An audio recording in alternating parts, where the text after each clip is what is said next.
There we go. Hey, good afternoon. Welcome to the Goon and Ironhead show, live at the Quaker Steak Lube here, Tuesday afternoon with no Ironhead. Instead, we got our fellow offensive lineman, the new generation. We'll call him Baby Goon if we need to. Langdon Tangwell here, brother. What's up?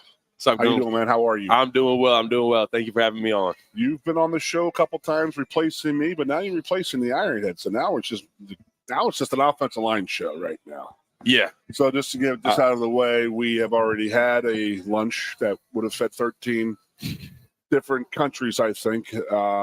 Typical fat offensive line meal. It was very good. Chicken wings. You had some nachos.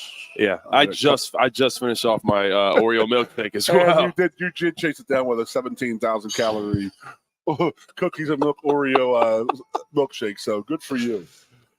So I asked the big dog on here. He's an up and coming guy. He's obviously, I don't know if you know the story about Lang, but he had to retire from football with some medical issues and this and that. And there's a lot more people like you than people really know about.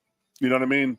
Yes, sir. I mean, the reason people know about you is because you were actually playing and had to retire. A lot of times, a lot of the guys who have to do the retirement thing happens early in their career before they can actually even get off the ground. So, I don't know, have you spoken of your injuries and stuff like that? Yeah. I've talked about it. So it was concussion based. I had a bunch throughout high school, and then college. I had a bunch, and it just kind of got to the point where, to me, the last one, if I'm just being transparent, the last one was really bad, and I couldn't live in that world. I've been around.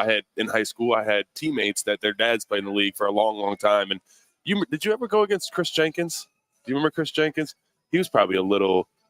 No, I don't think so. Big from the Packers? Yeah. Packers and Panthers, I think I was. What college? Oh, shit. Stuff. Excuse me. Good. Let me fix that. So I forget. Did Chris play at Maryland? Yes. Okay. Yes. He did play Maryland. at Maryland. So, that's it. Maryland. Because I went to school with his son who just played at Michigan, and then now he's on the Bengals. Okay. Yeah. So I didn't know that was Jenkins' brother. Yeah. His son. Yeah, but I'd stay at his house. You'd see dudes just messed up, talking to the walls, doing stuff like that, and it's like that wasn't something I wanted to be. I always had, football. I'll be honest, it was my number one, but I always had dreams outside of football. I didn't want to just be Landon the football player, so I made the best decision for myself. I want to be a good father, family man, businessman, all of that one day. So I said I'm going to step away. So could I technically still be playing right now? Yeah, but it just wasn't at that point. It wasn't worth it to me anymore. I just felt like I had a lot bigger things to do and accomplish. So, and I'm happy with it, man. I'm got some things rolling right now. I'm still got a year left in school. So I'm enjoying the process, but major. Yeah. Broadcast journalism. Good. So here we are reporting to you live. And it's been really great. I've just in being here in a little over 3 years, I have made some really incredible connections and relationships with so many different people in and around Penn State. And someone just asked me the other day if I regret ever coming here. And I said, absolutely not. I think for what happened to me, to having to retire while you're playing, this is the best place to have done that. And I'm going to live here with Goon for the rest of my life. You a lifer? I might be a for lifer, man. I used to be. I'm going to go back to Maryland. I was like die hard on that. I was going to die on that hill. I'll never live here. One of those, those guys. I can't wait to get out of here. It very much changed over this process for me. I feel like as everything kind of. You know why? No, I'll tell you why. Why? Because the same thing happened to me. Not injury wise. Well, the injury wise happened later in my life, but you get sick and tired of being here and told when to be where, what time to be where, when to eat, sleep, poop, pee. Exactly. You know what I mean? All that stuff. On that schedule. It gets to you a little bit, and the reason I wanted to bring you on is because I do want to talk about the differences in our eras and our 30-year difference here. But I remember being at Penn State. I remember sitting there after the season was over, after the 95 season. We're training for the NFL, and it was just like, it was just, I think that in the fall of 95, when we were still playing, it was our 4.5 year. And, Chris Bucchignani, who's coming back here right now to sit in the middle of us and be the goalpost here between the two, the crossbar and the field goal stick. So we talked about it, and it's you just get tired, and it's just like being in the same place in a rut and being told the same routine You got preseason practice, you got the season, you got bowl week, you got spring practice, you got summer conditioning. You do that for 4 years, it wears on you. And you get old, it gets old, and you're like, man, I can't wait to get out of here. And I'm telling you, we got out of here, and it was just like we got out of under Joe's rule, aka you'd be under James's rule. And that is, it's not a bad thing. I mean, am I slating James or Joe in any way? In no way, shape, or form am I doing that. But as a head coach, it's their job. You just get sick of it, and you're like, okay, you're 23 years old. I'm like, it's time to move on. I'm sick of this place and this and that. And then you're gone for a year, and then you're like, dude, I really miss it. Yeah. But you're dealing with that now because you're not having to be at practice, having to be at meetings, having to be at lifting and this and that. So you're enjoying the best parts of being a Penn State football player and a Penn State student. Dude, I went strawberry picking the other day. Like you think I would have done that before? No, there's plus sides. Of course, you would have been resting, and saying, you know what, I got to have the active rest this weekend. I got to chill out, this and that. I got to get ready for the next week, type of thing. Right. Yeah, and I miss it. And there is, and I have talked about this with guys though. There's a piece of you that kind of misses being on that schedule. Not from you don't miss having to wake up early and go to those hard, but it's kind of like you have a little bit of that lost feeling that first time, that first couple of weeks where you're not really on a schedule. And it's not the same when you have some time off in the off season. It just feels completely different when you know it's final and it's like, okay, this is what am I supposed to do? What am I supposed to get up and go do? You have a little bit of a lost feeling. So there is that weird transition into that life of normalcy after, especially any big time football player, but really any sport when you're used to being on a strict demanding schedule like a college football player. It's a weird transition. It's something you have to get used to. But I have said this forever. You can play basketball, baseball, golf, tennis, hockey, rowing, whatever sport you want to play. Football, you can play that sport until the day you die. All those sports. Football is the only sport in this you are told when you're done. And that is why so many football players have a hard time breaking down from that lifestyle to being stripped away from you.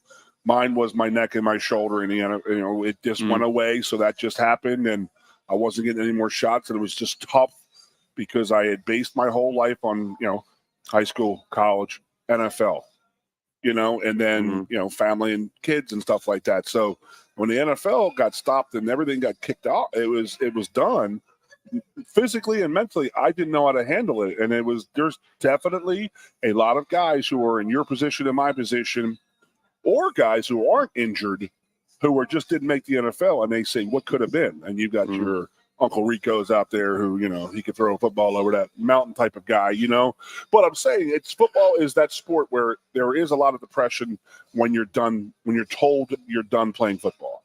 Because like I said, you could play all of those sports until the day you die. You can't play football. You can't play organized football until you play it until somebody says you're done. And that's it.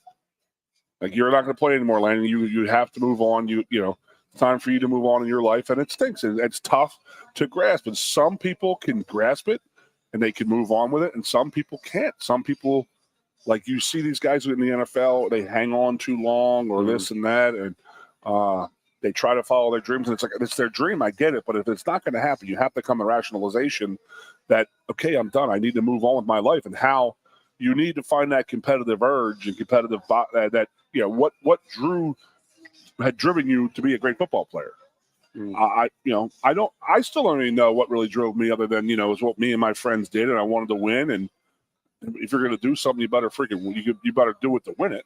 All right. So was there anything? I mean, I wanted to play in the NFL. I mean, I came from a family. My older brother's in the NFL, so I had that as a child. That was like where I'm looking at. That's where I'm going to go, and it's what I've been told since I was a sophomore in high school, that I was going to be that. And then when it doesn't happen, that's a weird world.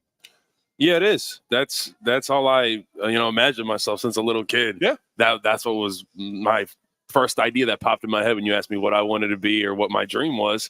And so it is. It's kind of hard, not only, like you said, switching over to that schedule of normalcy, but that dream where it's kind of like, okay, it's over, time to go live a normal life. It's not a fairy tale. It's not anything like that. But that has been my biggest piece of advice to these guys since I've been talking to them.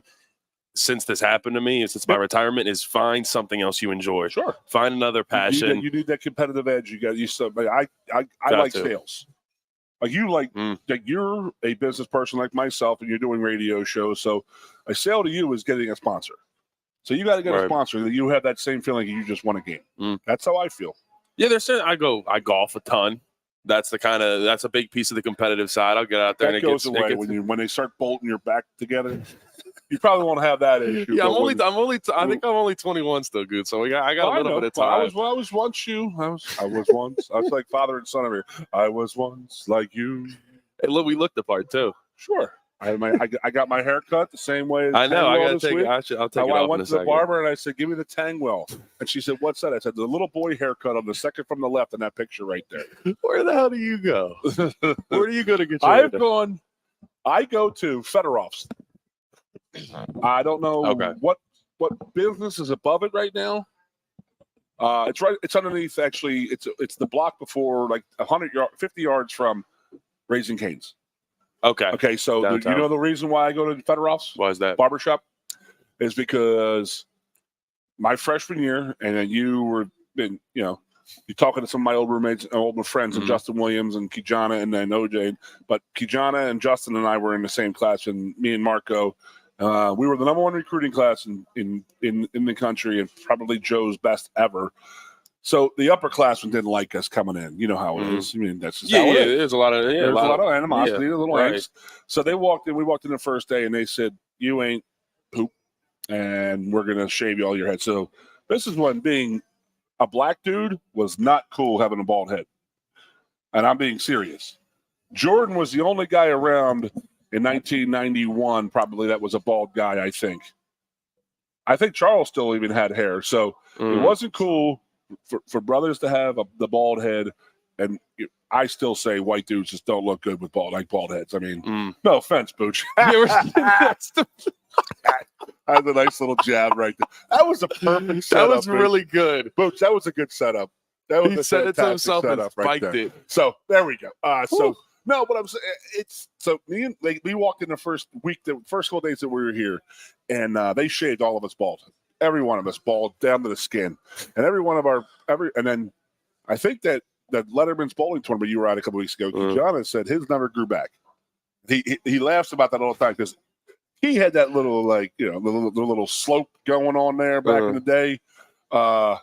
Justin Williams, he was all wigged up. Everybody was looking good, but then we all looked ugly as heck, man, with bald. So we walk into a meeting right now after they do all this and down in Nittany Hall after a practice the first week.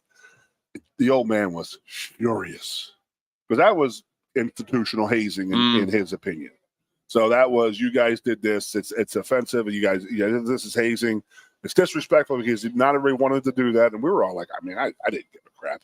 I knew at the time my hair grew back like corn anyway, so I was gonna. So the old man, we did not have to have freshman entertainment that year. Really, you didn't have to do the show. He took that away from the team, and he says, "You guys ruined it." He punished the older guys for shaving our heads, and we didn't have to do freshman entertainment. So we didn't have to do a show. What's the best one you've seen though? Because those are some of my favorites. I have some good memories from those. We always did a song or a dance. Yeah, we just had guys individual. We had Eric Cole my senior year. Eric Cole came out and he was doing I live in a van down by the river. And he was so spot on with Chris Farley. It was absolutely unbelievable. Like tears coming out of people's faces. So dudes were more creative back then, I feel like. It's not the same. Guys, well, do you guys record them? This is the freaking problem with your generation. You guys record everything. They're definitely recorded. We don't record them, but they're definitely recorded somewhere. No, hang that Someone thing. has. You put that out in the room and you leave that in the other room. There's no way.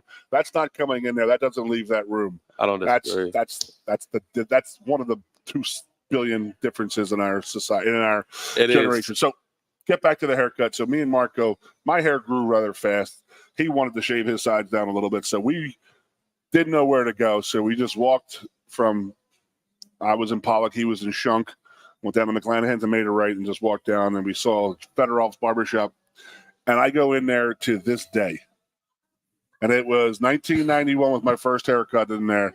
And I walk in there, and Donna is in there, and she talks about how she was, this is like kids nowadays don't get haircuts. The amount of like younger kids, the amount of hair they have on their heads is insane. So you go in there now, and it's just like me and like all old people, or me and other old people. That's how it was back in the day. If you were a little kid, they shaved you.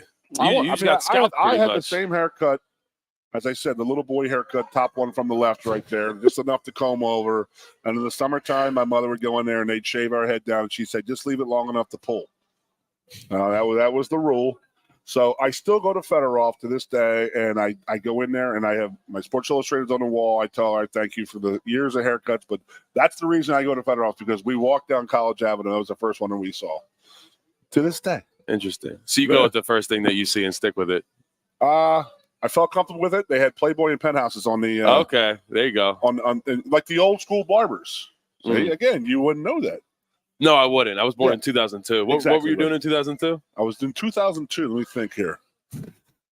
I was doing 7 to 10 in Attica, I think. Now, 02, I was still coaching. I was college football coach down in Virginia. So did you actually coach college football? I didn't know that. Division III. I was down in Hampton Sydney College down in Southern Richmond. How much did you hate it? I loved it. Really? It was the greatest thing I ever did in my life. So you liked it because it was Division III, or you think if you would have coached Division I, because I mean the life now. Well, yeah. I'm just saying the life that you have to live. No, I didn't. I could not. I mean, I talk about this a lot, and that is probably a lot like you in the fact that I have my mental capacity is I need more than one thing driving me. I need a lot of things going on in my life where like James and his assistants and my buddy Fitz and Johnny Butler, the guys I grew up with who coached here, that's their life, man. They are lifers. They can do it 52 weeks a year, 365 days a year. And I'm like, dude, I need like a day off like during the week just to like recharge my battery, get away from it. I do better not being just completely bombarded with stuff. So I didn't get out of it for that. I got out because I got married, and I was just like, okay, well, I'm not making a lot of money. So if, my now ex-wife gets pregnant, we're in trouble. So I just started working down in Richmond, and then moved back here. I just told somebody, I told you, I said I moved here 19 years ago, June 1st. It's the longest I've lived in one place my whole life. So I spent the first 18 at home, and then I've been here 19 plus another 6-year jaunt before that. So, and like you, I've always wanted to come back here. It's every alumni's dream to come back here. Yeah, it's and you're not with the football team, so you're not having to do all that. So again, you're seeing all the great stuff. Right. No, it's so you nailed it. You nailed it on the head with the fact of it's fun because I'm not on a schedule 24/7. Yeah. You actually get to experience State College. It's one of the most unique places. I saw the other day. It's like the number 3 safest city in America. But it is tough though because you still have to do your stuff. Where i.e., I'm a fat slob, so I still don't work out. But I needed the person to tell me I needed to work out. I still needed the person to tell me I needed to do that paper. I would just prolong it, and this and that, and then rush through it and not do my best work at it. So I needed that structure in my life a little bit and this and that. So, but I believe it's also nice to get away from it though. But it is tough to find that. It is. It is tough to get that. And I'd say, I mean, a lot of guys. I feel like I'm lucky that I figured out somewhat what I want to do. I don't know for sure, but this is definitely something. Did you know before your injuries? Well, I always you had just said you had the same, Yeah, well, I was a broadcast journalism major, and it's something I enjoyed doing. I would be the one. I would go to our media guy, and I'd say, "Hey, let me get in front of the media. Whenever you need someone, just ask me to do it." I enjoyed doing it. I would go on all the podcasts, all the radio shows, as much as I could. So it was something I really enjoyed. I never really was on the other side. I didn't do much interviewing, but this was before you guys get paid. This is even before you. Even before, like as a freshman, like 2021. Nowadays, you're beating people up to get to do a podcast. Yeah, pretty much. Everybody wants to get on. Exactly. It's like everybody wants just as much notoriety in anything as possible. But yeah, it wasn't something I for sure wanted to do. But I got hooked up with both your pal Jim Galante, and then I met Chris. I met every bunch of dudes, and everybody kind of hooked me up. I was working. I originally started doing a Sunday show on Keystone Sports Radio. each Sunday, just kind of recapping the game. Jim asked me if I wanted to do it. I said, hey, you know, I'm interested. It gives me something to do and be prepared for each week. I kind of missed that. So it was nice to still have that during the season because it was hard. I'm not going to lie. Most guys retire after the end of the season. Retiring in basically September was one of the hardest things ever because then that's all you hear about for the next 3-4 months. So I give it credit. Some people definitely really took care of me and got out of the city sometimes when I needed to and just kind of got away. So I'm really thankful for that. But all the support that I got from lettermen, business owners, everybody within the Penn State community, that's why I say I'm still so thankful I chose Penn State because I don't think I'd be where I'm in, 8-9 months later. What's that? Where else were you looking? Man, it was really Penn State from the jump. I came up here in 8th grade. Hold on. You can ask me that in a minute, but go ahead. All right. I came up here in 8th grade. You know the story, right? I won the offensive line MVP, and that was pretty much it. It was a different staff. It was Lime Grover and Tyler Bowen and a couple other coaches on the assistant staff, but I mean, it was still Franklin, and I just had this feeling about here, and it's kind of funny. I haven't really talked about that since I've said I wanted to live here, but it was almost like that moment. I was like, this is a different place. This place is special. This is somewhere I could see myself being. Not thinking that I could see the rest of my life here. Little did I know, but no, it's not. It's definitely not for everybody. But I had Maryland in my top 3. I didn't. Yeah. Exactly. Yeah. No, we'll keep it how it is. We like how it's rocking out here at State College. But no, I had Maryland. I went to Notre Dame. Notre Dame was so far.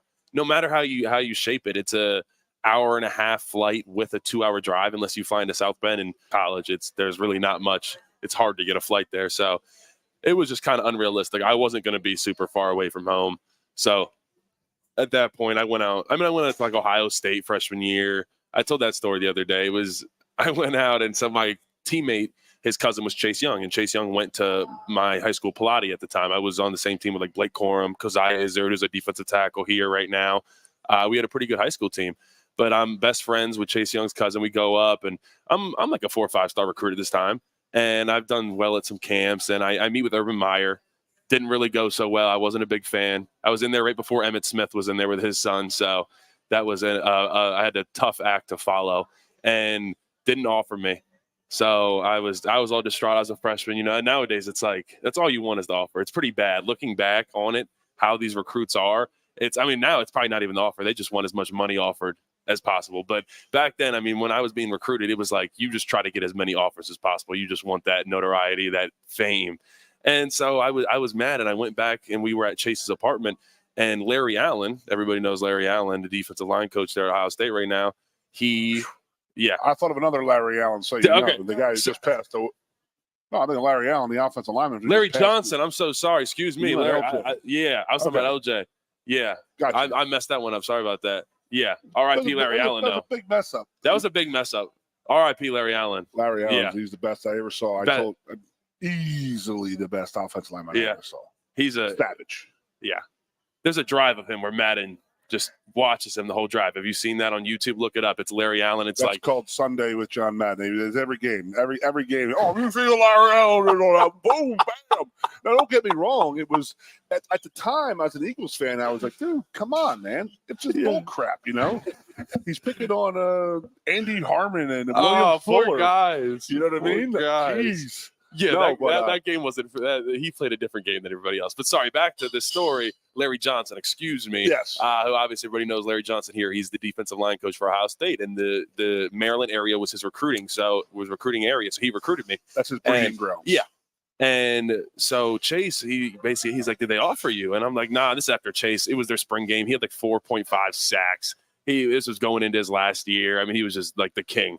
And so I'm like, no, didn't offer me. He's like, what? So he calls LJ and is like, yo, you need to get over here right now and offer Landon. Like, you need to figure this out. Like, he's a 5-star, blah, blah, blah. You need to offer him. Next thing I know, I get a text from LJ. He's like, come out back in 10 minutes at Chase's apartment.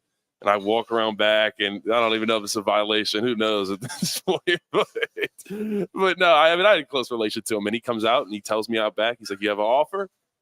Thanks, coach. Walk back upstairs. Never went back to Ohio State again, but I posted the offer, best believe. And then after that, Alabama rolled in and all the other guys. So it worked out. It was like I was like, hey, I got some popularity off of it. But yeah, that's probably my best. That's a lot of it is, wow. Alabama's sitting there reading Twitter going, damn, Ohio State has offered this kid. Penn State offered this kid. We got to jump in on this. And they look at your film and say, okay, we'll offer him.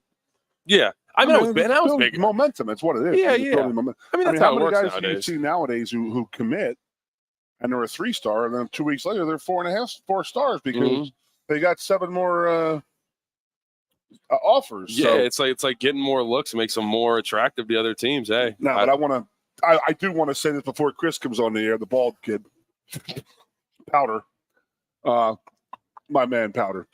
I do have to. We have to go to commercial here in a couple minutes before Chris comes on. He's going to keep us under control and ask questions. I don't know, man. I think we're doing just fine. No, but I remember you were in 8th grade. This was not a lot.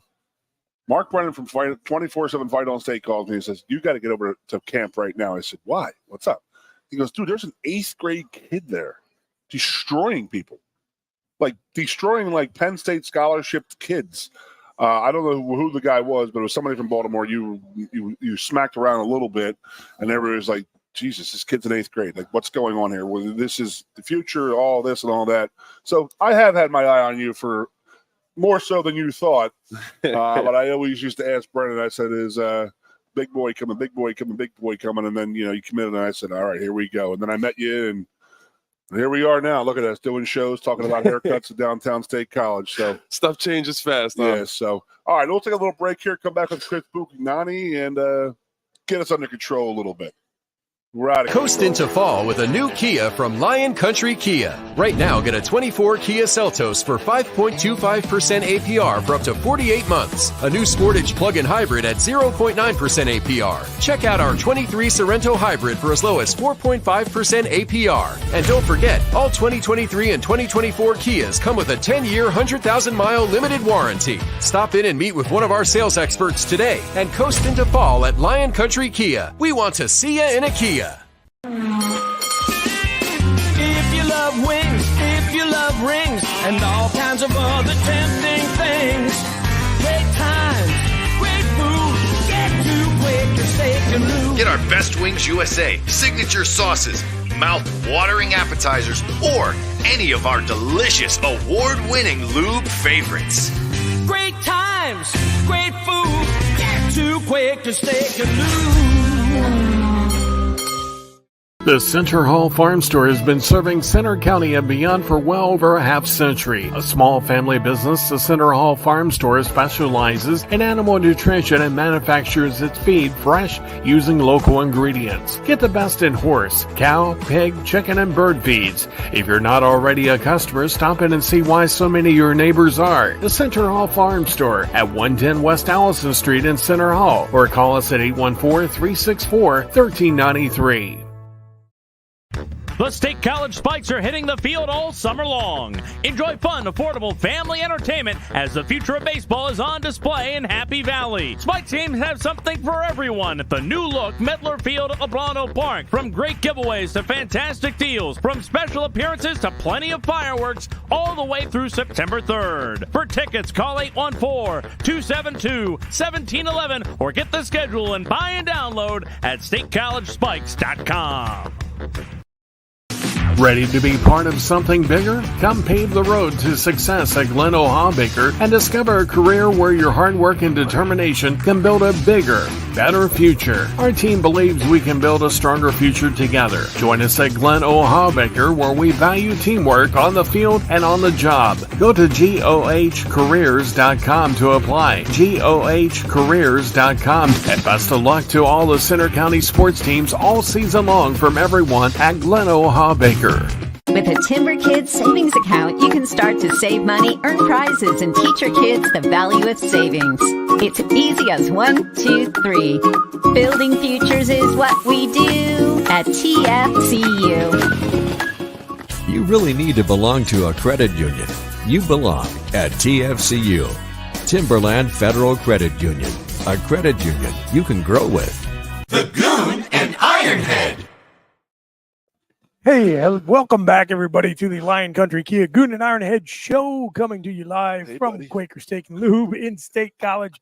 This is Chris Buchignani filling in for the Ironhead, who's on vacation all this week, joined by our usual co-host, Keith Goon Conlin. And, I'm not Juice Scruggs or Bucky Greeley, but I guess I'm playing center between the two Penn State There you offensive go. linemen today. Makes A sense. hilarious visual. If you're watching us online, there's one human-sized person and two monsters because we got Landon Tangwall in here joining us as well. I must say, I really enjoyed listening to the first segment with just you two guys. I don't even really know why I'm here. I'm going to do my very best to just keep my mouth shut, take us in and out of breaks, and then just let you guys go. You're doing good work. That's what we do, buddy. Oh, thank you. It's offensive line. How hard is it to talk? We talk about food, drinking, haircuts. What offensive linemen talk about, and football. I never made the connection that Fedoroff's was just the first place It was. So like Ronaldo's just missed you by a block. It was too far, Basically, you know?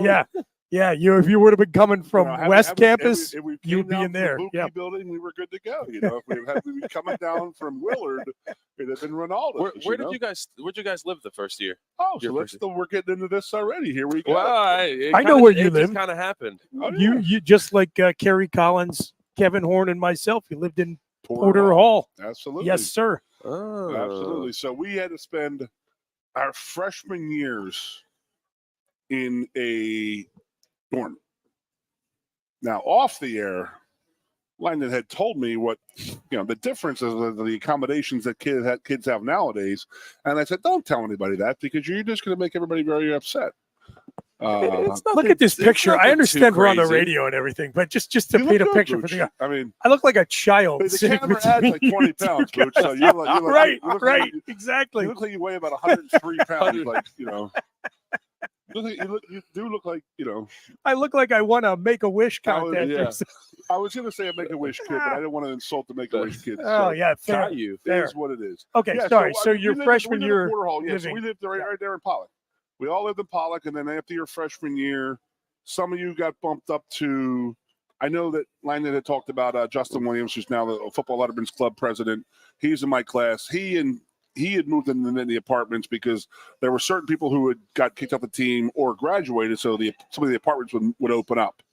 So I know that Hardings was living, and he moved over there. He and Justin moved over there, and they were roommates with Bucky and a guy named Jeff Kerwin. So that's where we hung out our second half of our second semester of our freshman year. But you technically lived. We lived in Porter Hall. In Porter Hall. Okay, I lived with our Claire, and Marco lived with Scott Stratton. So Scott Stratton was 425 pounds.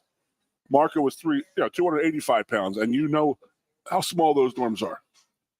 Now, Eric Claire was 285 pounds. I was 315 pounds, and we had a corner apartment, corner dorm.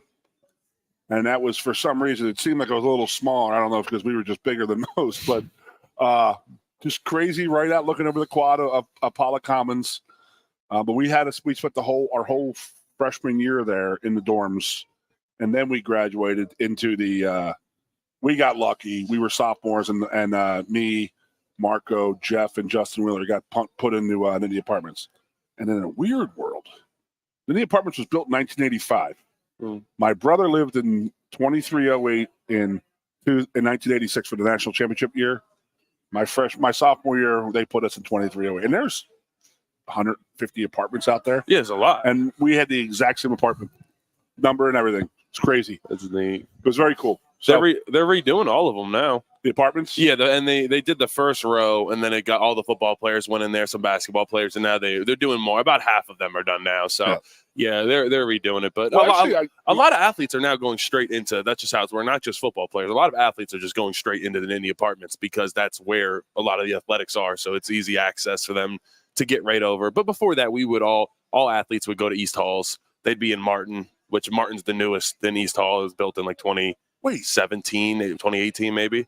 You had football players in East Halls? We did. I lived in East Halls my freshman Dude, year. You had to walk down the hill to the building? Dude, yeah. Right Now, through the East tennis Halls court. It's easy. It's now is not East Halls like when we were at school. No, not like because my niece started here yesterday. Yeah, so yeah. I know I think there's like personal foot massagers at everybody's bed. Yeah, laminated floors, and we were talking about it. And I was like, dude, I used to walk down like it looked like a church basement with the tile floor, and you come out of the shower. And it's like a slip and slide the whole way down the hallway. There's no way those showers are clean. No, they weren't.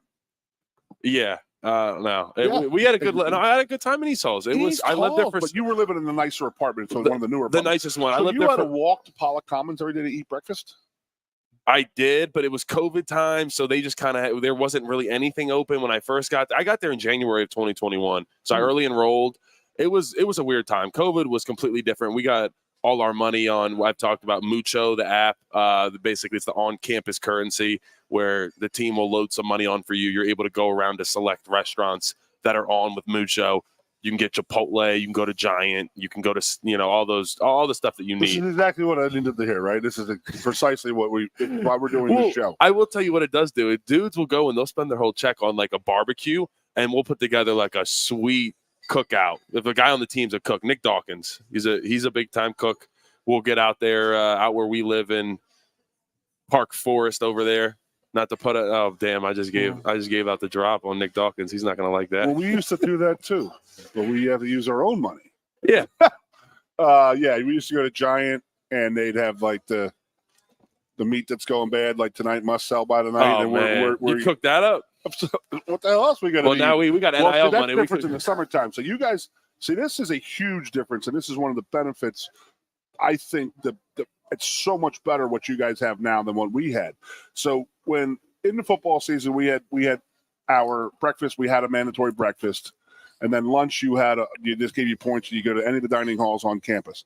Couldn't go to the hub, so you only had like the exact amount on your points that day for a lunch, and then your dinner was obviously in the football dining hall. Do you guys even have the football dining hall anymore? We do. I believe it is now changing. That there's finally team chefs and stuff like that coming, which is good. I think there's a lot of play. Yeah, Goon definitely. I'm killing him on this one. That's okay. Well, no, you have? I mean, this is my question. I say the one huge difference that you guys have that we did not have. One of the many, and that is that when summer school started for us, like the Monday after when intersession started. I mean, you don't even know what that is. It's the 4-week program before the 8-week program and the 6-week program. It's a weird thing, but we had intercession. Nice pull, by the way. Intercession, yeah. Good job. So intercession was fantastic, but you would get a certain amount of check for that month, and then you had food was on your own. We had to make and cook all of our own food. So what do you do as a 19-year-old kid who's 300 pounds with an alcohol dependency and a tobacco dependency? Is you go out and buy crap food. You eat a pound of pasta at dinner and a pound of meat. That's what we would do every night. Oh my God, you guys lived an awful life compared to us. I know. Well, I'm thankful. You hoard those McClanahan's coupon books and get the 5 for 5 from Arby's. The Brothers 5 pizza for $5. It's like, oh my God. Absolutely. Wow. So we at least you had a Chili's here. So honest to God, you have points in your card in the summertime. But where do you guys live in the summertime? You guys still stay in your apartments the whole time? After your freshman year as a football player, you're able to go off campus. And obviously there's funds, and they're not even just talking NIL, but there's a stipend that you get for your room and board. We had that and too. It takes care of you, and it's enough for a rent and a little bit more, and so you go out and you live at the yards, you live at you live at State College Park, just to say, because that was the first one that came out when I was here. So if you live at State College Park, are you still on the meal plan? No. As soon as you go off campus, so let's just say these aren't real numbers. Let's say you get 1,000 when you're on campus with the meal plan. You say, I want to move off campus. You say, okay, then I also get the meal plan back. So let's say now I get 1,800 in my check instead of 1,000 because I'm not using the meal plan. You got to pay rent with that. You got to pay rent with that. Rent is taken care of. Your food's taken care of. The dining hall dinner is open. Whoa, here's the thing. You got meal points as a student, but that dining hall dinner for the football players is it's there, but it's normally only there during football, whether that's spring football or whether that's in the season. You don't have it in the summertime, but you guys do have the ability to eat a little bit healthier. Yes. So there's plenty, and now there's food. There's food in there all the time. So you guys worked out. When you guys worked out, did you have food at the facility? No. Yeah, that's crazy. Never. That's insane. Never. This is what I'm going to blow your absolute mind with. This is why I wanted to do this show, and it's 100% the reason why I wanted to do it, because we had talked before about the difference of what we do now versus what you guys do now versus what we had done then, and that the biggest. They keep on saying the biggest thing. One of the big things is the dining halls and stuff like that, living off campus. But in the summertime, How many times did you see Coach Franklin and your position coaches in the summertime? Now, I'll see them, a decent amount, I'd say. Yeah, they're definitely around. We weren't allowed to see our coaches from spring football till training camp. Really? You guys have meetings. Oh, yeah, after May? We weren't allowed to do that. You lifted and ran. Only the strength and conditioning coaches, right? Only the strength and conditioning coaches. It was illegal for the coaches to watch you guys work out. Oh, yeah, they always peer down from No. You should get anybody in trouble here now. No. They're allowed to be there now. No. I'm talking about June, July. Okay. They're allowed to be here. No, we're not getting anybody in trouble. They're allowed. They weren't even allowed to be watching our practices. I mean, it was even risque that if your workout time was between 11 and 1, like when some coaches would come in at noon and they'd have their little workout at lunchtime. And they, you'd see them and stuff like that, but you weren't supposed to talk about football type of thing. And I did not see my offensive line coach from spring practice until like graduation. And then you'd have your end of season meeting. Hey, what are you going to do this summer? And then he'd be in the same town as you. We'd all be living here, but you weren't allowed to see them. Oh, that's crazy. Now it's so, you see them all the time. Now there's the month of May off where that's still, you are not allowed to have contact as a coach with the play. I mean, you can have contact, but you're not allowed to do anything football related in the month of May. But you're working out and running. Yes, so that's no different. No, you are. There's some of the month though. There is a lot of teams you have the whole month of May off. Like a lot of big time teams that I know of, the entire month, whatever exams end. Let's say May 2nd. You have until June 1st to be back. You go do whatever you want. Now, I think that changes if you have school, if you're taking a summer class, that kind of depends on that. But, yeah, a lot of schools have the whole month when off. School starts, though. I mean, when would intersession have started? It's like the Monday after graduation, right? Yeah. It's like May 15th, I think, now. So graduation would be that weekend. A lot of guys will take web classes, too. So if you have a web class, a Zoom class, you can go home. I could go home to – that's what I did my first couple of years. I'd take a web class summer 1, and I was able to kind of be home for 2-3 weeks, came back for a week, get settled in, and then you get ready and you really get going early June when it's mandatory workouts instead of voluntary workouts. Yeah, so we would have my freshman year, I went home for the intersession. That was the first 4 weeks. And I came back for the 8-week program, 8-week summer school. That was the start of the summer, 2 months. And that was the last time I left. And that became the norm for everybody. And that was, you started working out Monday after, when school, that intersession started, you started working out. And you were lifting and running, and you didn't have weeks off. You had like July 4th, they give you a day or 2 off. But you worked out every day and ran it. But we weren't doing running and lifting in the same days. That was the difference in our workouts back in the day. We would work out 5 days a week. In the beginning of the summer, it would be Monday, Wednesday, Friday lifting, Tuesday, Thursday run. Now, the runs were significantly horrible, trust me. I mean, running's running. You know that. They're different what you guys are doing now to what we were doing. But you guys have some lifting and working and running on the same day, where we would lift Monday, Wednesday, Friday, and run Tuesday, Thursday. And then after probably starting in late July, August, it would go run 3 days a week and lift twice, because all your strength gains were already accomplished. Now it was trying to get your body back ready to play football type of thing.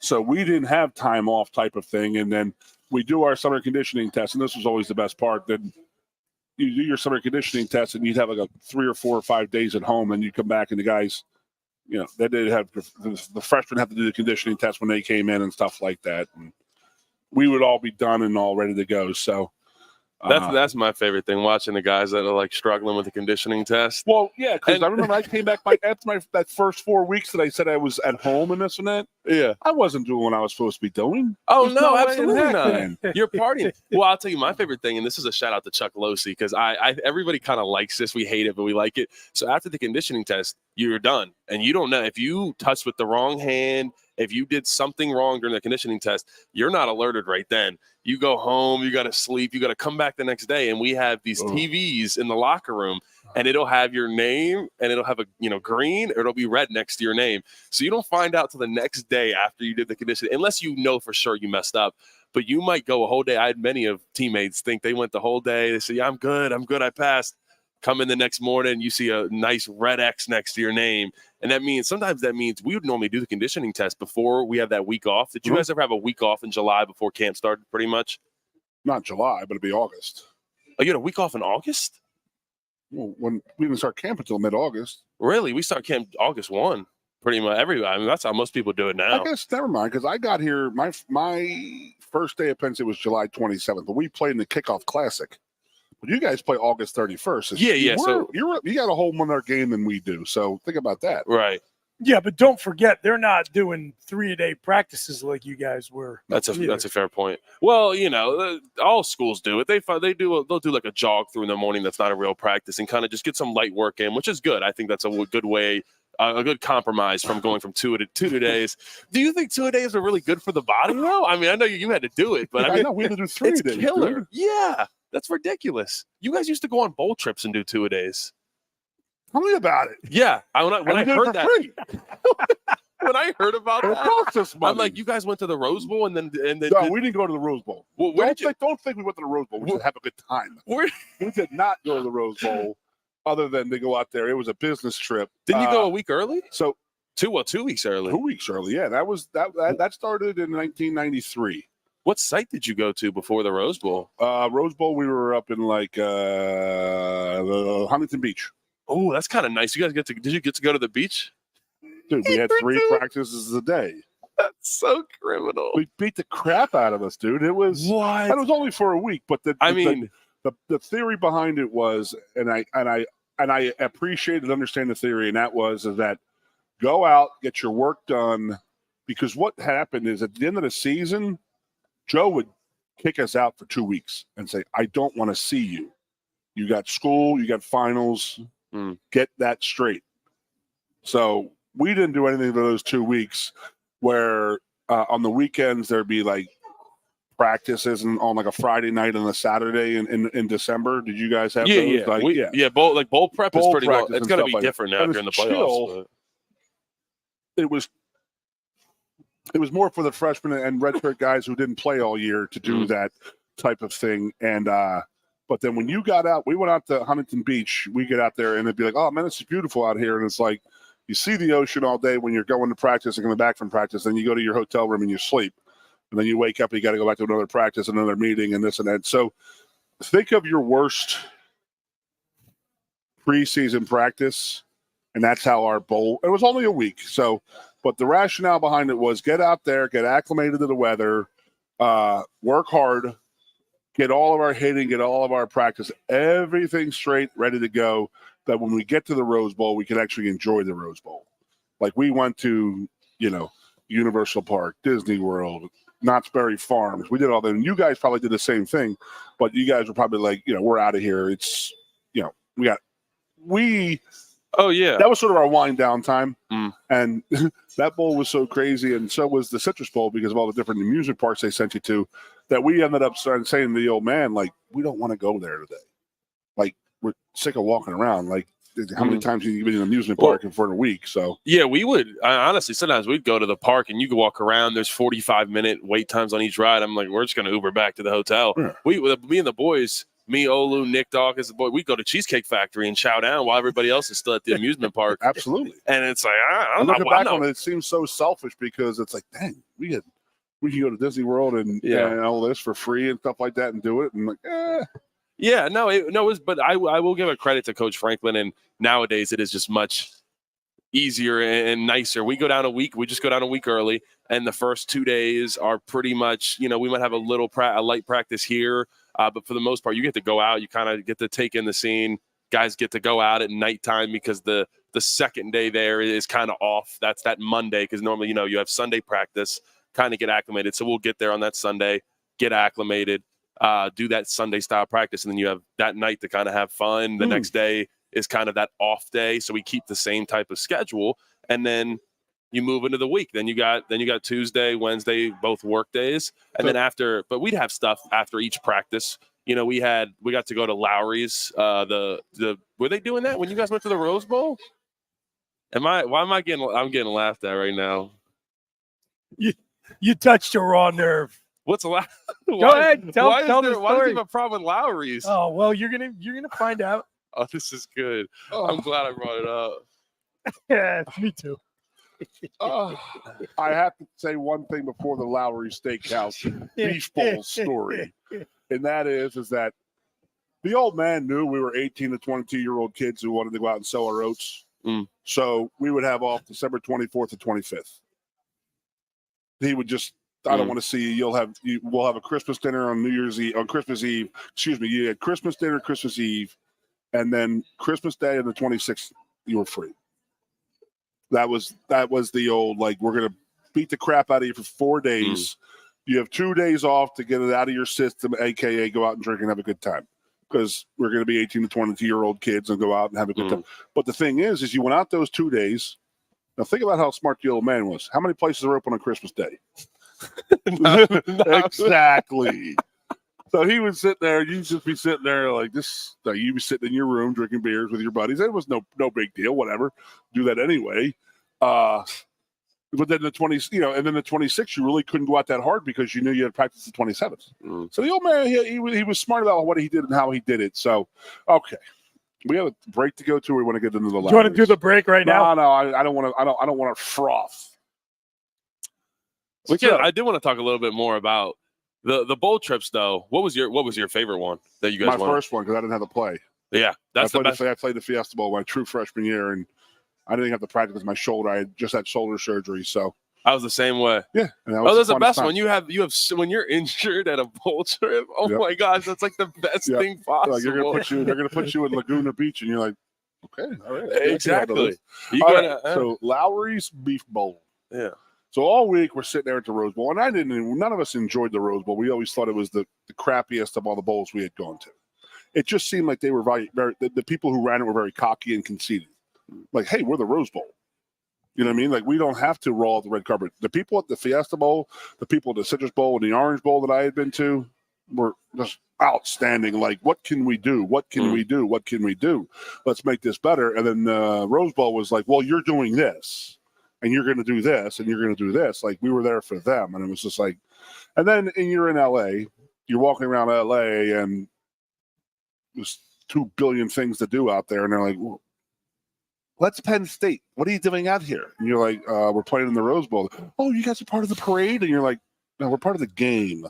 Like, it was just like the people out there treated the parade more special than the freaking game. And that's I will go to my deathbed saying that. So that's why that city's lost 2 different NFL franchises. Yeah, absolutely. So all week we're just sitting there, and the guys from the Rose Bowl say, wait till you get to Lowry's.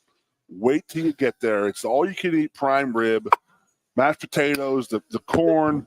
And I'm just sitting there, and me and Marco and Jeff and Andre and all the offensive linemen are like, oh, my God. Barry Tilch, Billy Anderson, Brandon O. We're all just like, oh, my God. We're going to freaking destroy this thing. It's going to be so awesome. And you saw it. You were there. Could you guys eat as many as you want? Yeah. Yeah. So I was told that was a good thing. That was not looked down upon by the road. They actually wanted you to eat as many pieces as you can because the way they did it back in the day. I think Penn State paid for you because the beef bowl was no longer a thing. Like, you guys played Utah. Did Utah go there? Yep. Okay, so we had Oregon the night before or the day after us, and they counted up how many pounds of meat the teams ate. And they called that the beef bowl. So I have a football that says the beef bowl on it from ours. Yeah. So that would be the thing. It'd be like, oh, Penn State had 750 pounds of beef, and then Oregon had 650. So we're all like sitting there like, oh my God, dude. I tell the story all the time. Butch is gonna laugh, but I was put on this earth for 3 reasons: eat steak, drink beer, and play football. Right? I couldn't drink that night because it was a team function. We were playing football, but I could eat steak, and we were there ready. Marco's dad was a butcher in Long Island, New York, and Brooklyn, New York. So my man could eat like no man's business, especially steak. I've never seen anything in my life eat steak the way he does. So we're getting all jazzed up, and we get through the line, and I'm like, hey, man, give me a couple more pieces on there. And the guy's like, I can't do that. I can only give you one piece at a time because they're counting and this and that. But the guy was like, just come back as many times as you want. I'm like, all right. So I get down. The team's not even done going through the line, and my prime rib is gone. My what is it? Was it a corn? Cream corn? It's like cream corn. Yeah. And then the gravy and the mashed potatoes, they were gone. Right. And I'm standing up, getting ready to get back in line. Right. And the old little 5'5" Italian guy, hey, Calvin, you're eating too much, you're too fat, you can't have it anymore. That's it. You're done, you're cut off. He allowed one plate for every person. One plate. I had a 12-ounce piece of prime rib, and I was like sitting there, and I was literally going to have like I'm telling you, I could have had 5 pieces. And I'm sitting there furious because I'm sitting next to, and we always used to sit next to little people because they wouldn't eat all their food, so we would just get all the extras. So I'm sitting next to Tony Pittman and Stephen Pitts, and I'm sitting there, and these guys aren't finishing their meals, and I got like tears in my eyes. Like, this is complete. This is just, I can't believe I can't get another piece of steak. So the old man stole me of my dream that day, and it hurts to this day. To this day. Wow, that's a crazy. I didn't think I was going to get that story when I brought up Lowry's. So we had our 25-year reunion here, obviously 5 years ago, and the representatives from the Rose Bowl that worked for us that week, they came in, and we were telling them that story, and they're like, "Oh God, we remember that." Everybody was so mad, and I'm like this. I'm just like, "We're talking about it, aren't we?" And he says, Goon, if you guys make the Rose Bowl this year, you come out with the team, we'll put you in part of the Beef Bowl as like a celebrity like this. And I'm like, oh, God. Oh, and we didn't make the Rose Bowl. And we didn't get there. Disappointing. Yes, it was. It was. But that was I was put on this earth for a couple of reasons. That was one of them, and it was taken from me. That's disappointing, man. And then my buddy who played at Illinois tells the story that one of their big country boy guys in their team had 6 plates, and I was like crying. Yeah, like, you feel slighted, like I was the so record what did you is have, taken. Bub? What did you have? Oh, I just had like 3. It wasn't the night. Just 3. It was just 2. It was just 3. Just 3. I'm killing this guy's heart today. I feel so bad. You don't feel bad. So who won the Beef Bowl? You know what's crazy? Utah Is, and you know, Penn State. they don't do that anymore. So it has like I got little footballs, and people were crazy. Everybody like left them on the team. I picked up like 7 of them. I was like, these are awesome. I'm gonna like have these for my kid or something.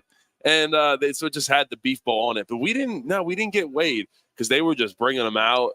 I had about 3. Everybody was chowing away. I mean, there were some good trips. You'd go to on those bowl trips. It sounds like the bowl trips now are a little bit more fun than they used to be. But that's on you. Well, you know, we have a good time. There's some good food out there. I'll tell you what.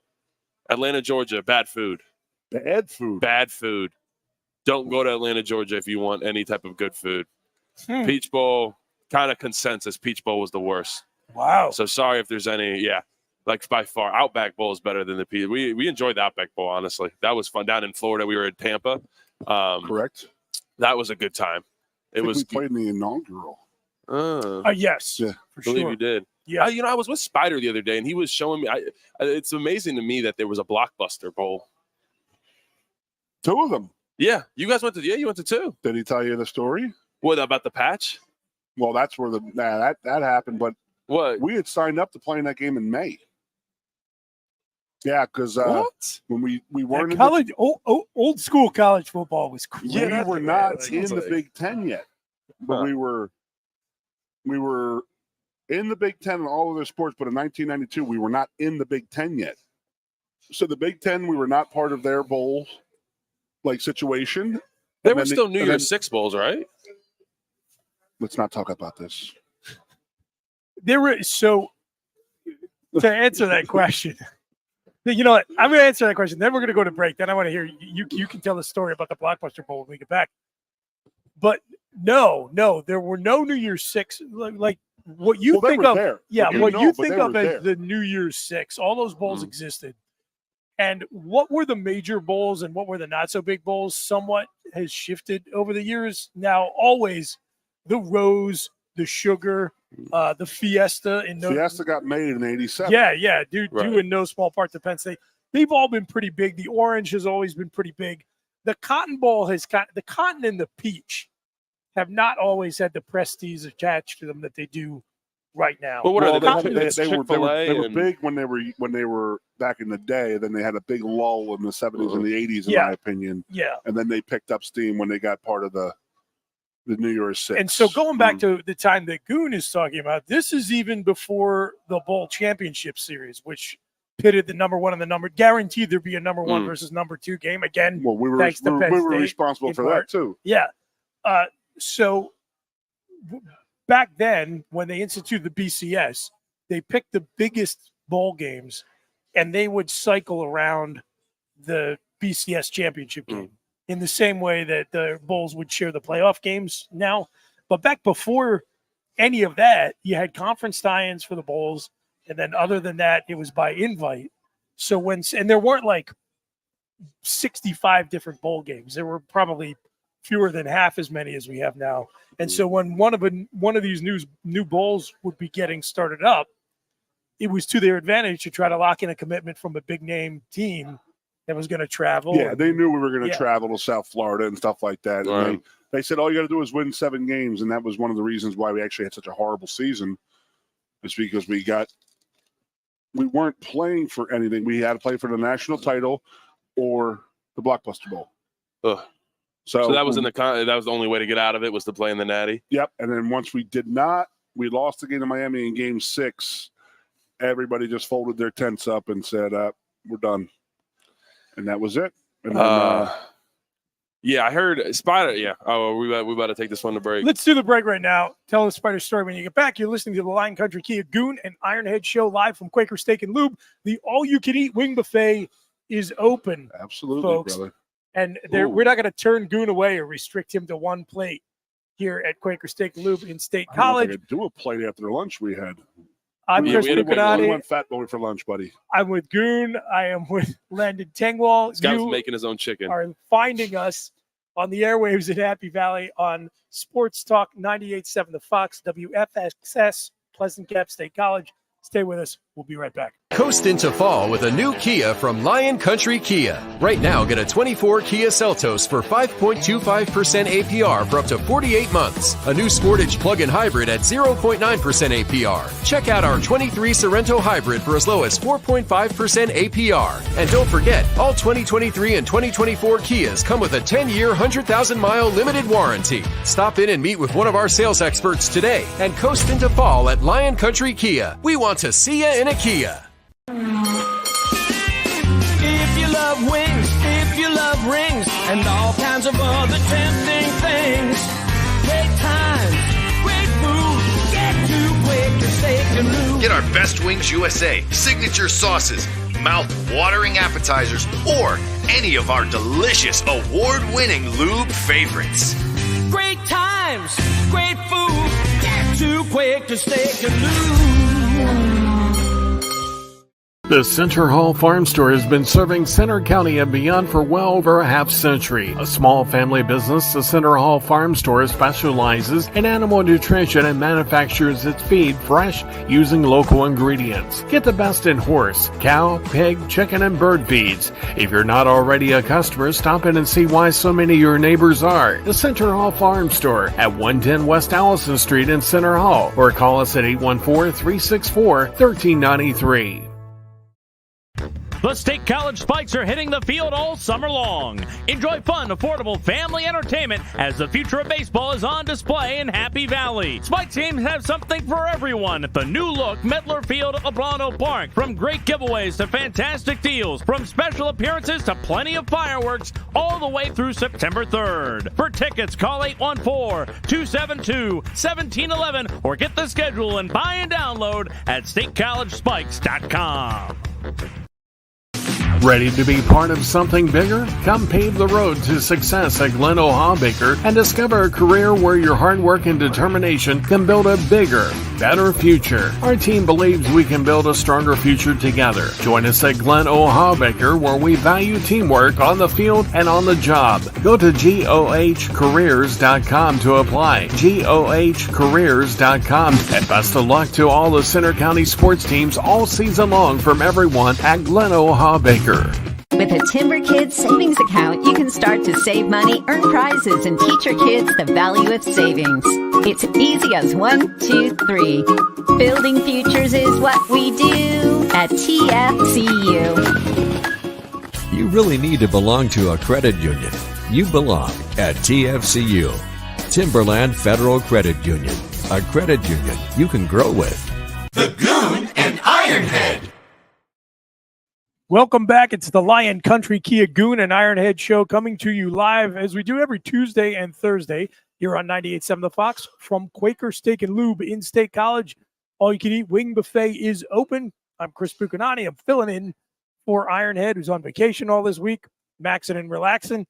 I got Keith Goon Conlin and Landon Tengwall, two former Penn State offensive linemen, talking about old school versus new school, the experience of a 94 Rose Bowl team and the 2022 Rose Bowl team. And it's been interesting for me, boys, just to sit back and listen to you guys talk. And I know a lot of this stuff, so a lot of it I don't, but I think it's really interesting just to pause and reflect. We have the one thing in common: we both won. Correct. Yes. Good job. Well done. Good stuff. The other two didn't. Other three didn't, right? Right. Correct.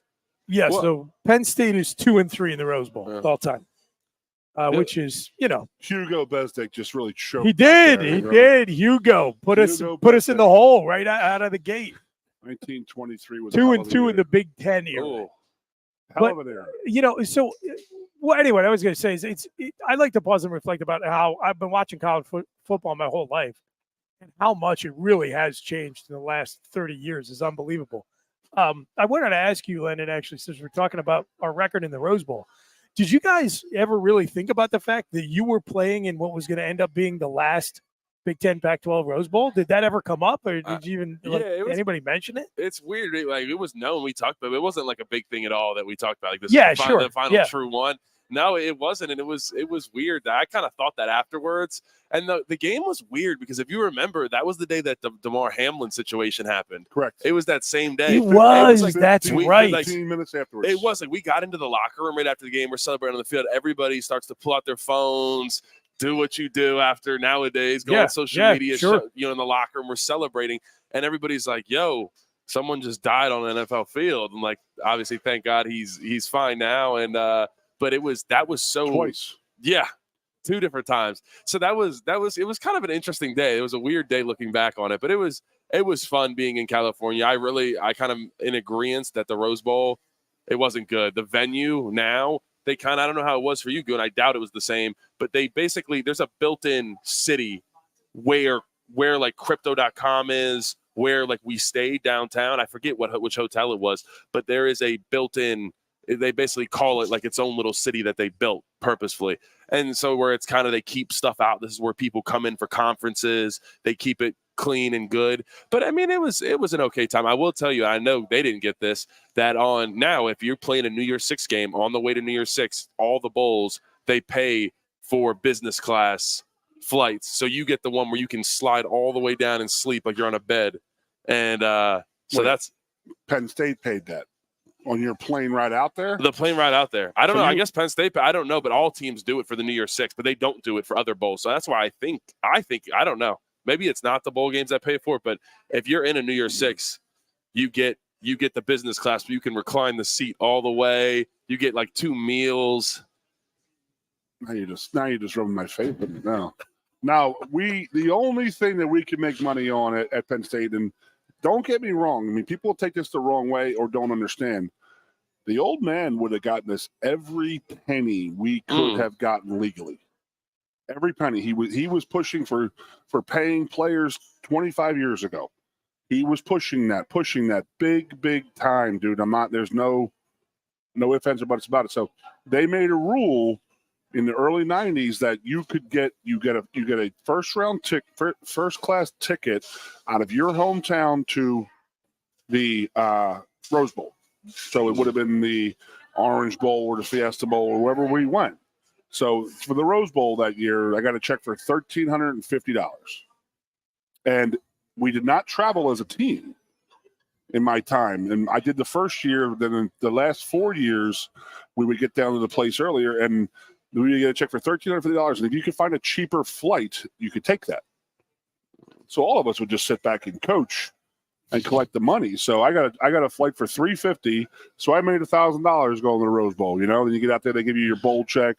Like I said, the old man would give us as much as he possibly could. It makes you feel good, doesn't it, Goon? That there's recruits getting brought in at Maryland, and they're walking them by like Lambos and Bugattis, and you guys are like crunching into coach class so you can make $200.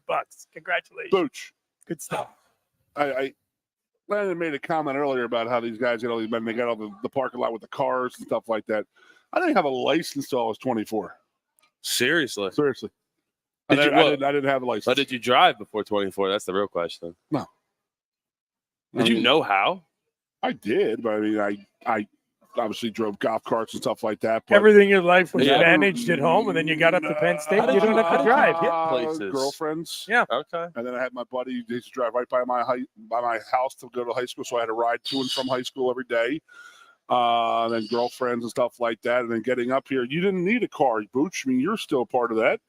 You didn't have a car we walked everywhere. I don't know if this was a rule anymore. They would not let freshmen have cars. No, freshmen can still not have cars. Is that That's right? still a rule. No freshman cars. My niece just moved in here yesterday, and me and my brother were laughing last week when he was up here for orientation. Like, dude, we used to walk all over this place, and now he's like, I got to go from Willard to like Pollock Commons. And he goes, I was like, dying, dude. I'm like, yeah, I know. It's like, it's not even that far, but in the scheme of things, it's like in college, we walked everywhere.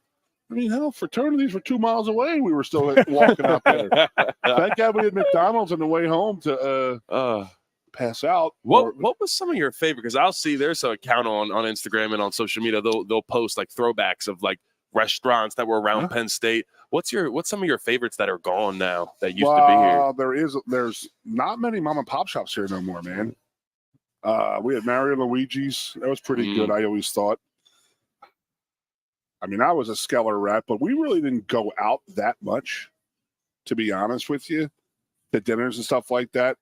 You didn't have the money. We didn't have the money, no doubt about it. Oh, that's crazy. Well, I've seen. And then we can the only places we could have dinner was our dining hall.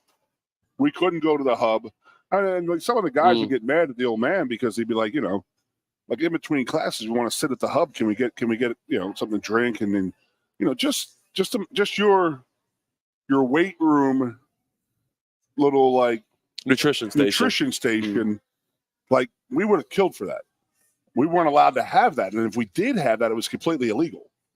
Like the rules were so screwy. It was back in the day when the NCAA was regulating whether or not you were allowed to give cream cheese to athletes to put on their bagel.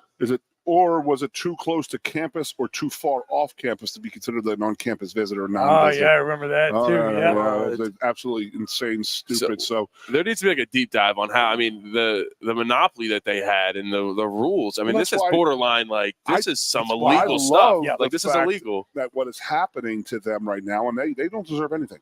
They don't deserve a penny. They don't deserve anything. No one should say, oh, that really stinks for the NCAA. No, it doesn't. No. They could have fixed this 25 years ago, 35 years ago, 45 years ago. They could have did it. But no, they had their hand in the cookie jar. I mean, yeah, I know football like is the tail that wags the dog at Penn State and across the country. But like when the NCAA basketball tournament makes $4 billion, and the NCAA is getting how much of that, and where is that money going? Other than to pay their big wigs, and you're just like, and the people that were playing, and again, you've heard me say this to you 1,000 times. I can sit here and complain and cry about what you guys get, but you deserve every freaking ounce of it, every penny you get, because of what we had to do and stuff like that. Like what we could have and couldn't have. You're listening to these rules and like they're archaic. I mean, they were archaic back then, and like the old man was dealing with rules from the 60s and the 90s, and it was just like, this isn't. Like something wrong, man. And then the TV money was so much bigger then. And that didn't change. I mean, the rules didn't change, but the money was sure as heck was changing. We joined a Big Ten conference. All of our athletes now have a conference to play, and all our coaches took huge raises because you were making that much more money in a conference. So, I mean, I wouldn't trade my time I mean, there's definitely, I look at you guys and I always say to you, get it, get what you can. It's just crazy that it's not like me and you talked before this show, Langdon, and that was, it needs to be monitored. There's nobody monitoring. It's the wild, wild west. And that's the problem we're having right now. And that is that, I wanted to ask you this, and we talked during our lunch, and that is like, so you get guys doing these transfer portal thing, and they're still on campus before they make their commitment to go somewhere. They're not leaving campus, right? They're still going to Penn State and going to classes and eating at your dining hall. Yeah. See, this is what I can't comprehend. And that is that. Dude, you're not part of us. Get out of here. I'll tell you, it's so funny that it's that type of mindset from you, because nowadays it's so, I think it occurs so often that it's not really like that, unless it really is like a trader scenario where someone is playing and turns around and just leaves for no reason. For the most part, it's guys that aren't really playing too much, that are good, that could be good players. Look at who we've lost. It's all guys who are fringe players. They're exactly. Not, yeah. Well, yeah, and I think we do need a shout out that we haven't really lost any big time guys. A lot of these schools are losing a ton of guys. So I will say our retention rate is also very high. But you're right, it's these fringe guys, and I'd say it's weird. I mean, it might be weird to you, but it's like we still hang out with them. We'll still go out to eat. We'll still play video games. We see them out. We'll dap them up. How you doing? Checking in on you. Post your stuff on social media when you commit to a new school. Repost it for you. No. That's how it is. That's kind of the culture now. Unless it's really some trader stuff going on, for the most part, we're completely if it's cool. Your friend, then it's the right decision for them, and I have no problem with that. No, it's not even just if you're friend. I mean, it's widespread. If you're all right, so are they working out with you? No, not working out. No. They're not allowed in the facility. They're not allowed in the facility. But let's say you live in Nittany Apartments, they might be your next door neighbor. And I'm not saying that's every scenario. But you're right. It's not a trader scenario. You're right. That's a good point right there. And that is because if a guy is leaving for personal reasons, financial reasons, there's a reason for it. It's not a trader culture. And then you're right. We haven't lost anybody. I guess I might go back to the Silas Red situation, which was well before you. And that was, started running back, and they most of the guys stayed, but he left. And it was just that one really hurt, and it was just how do you deal with that? So maybe I'm thinking in my head, see, we cleared one thing up, Booch. See that? There you go. Good job. Yeah, there you go. And like you said, it's the majority of guys. I think if whoever, Nick Singleton, some big time just decided to leave, I think yes, that'd be treated differently. But if he could sit there and say, "Listen, I'm getting a $6 million bonus," I mean, yeah, you can't really be mad at that. No, it's you a business can't. Decision. Yeah, you're right. Like I said, it'd be a little different, but at the same time, I think guys would be like, "Hey, man, get what's yours, congrats, etc." So it is. It's a different type of. It's just so normalized now for people to leave. It's free. It's unrestricted free agency every season. This question for me, not legally, but so Nick Singleton. So okay, say he was the transfer. Yeah. How does somebody get a hold of him? Illegally. Okay, so it is illegal. Yeah, I mean, it's pretty much. Done. And how much is it done? Oh, it's done by everybody all the time. Yeah.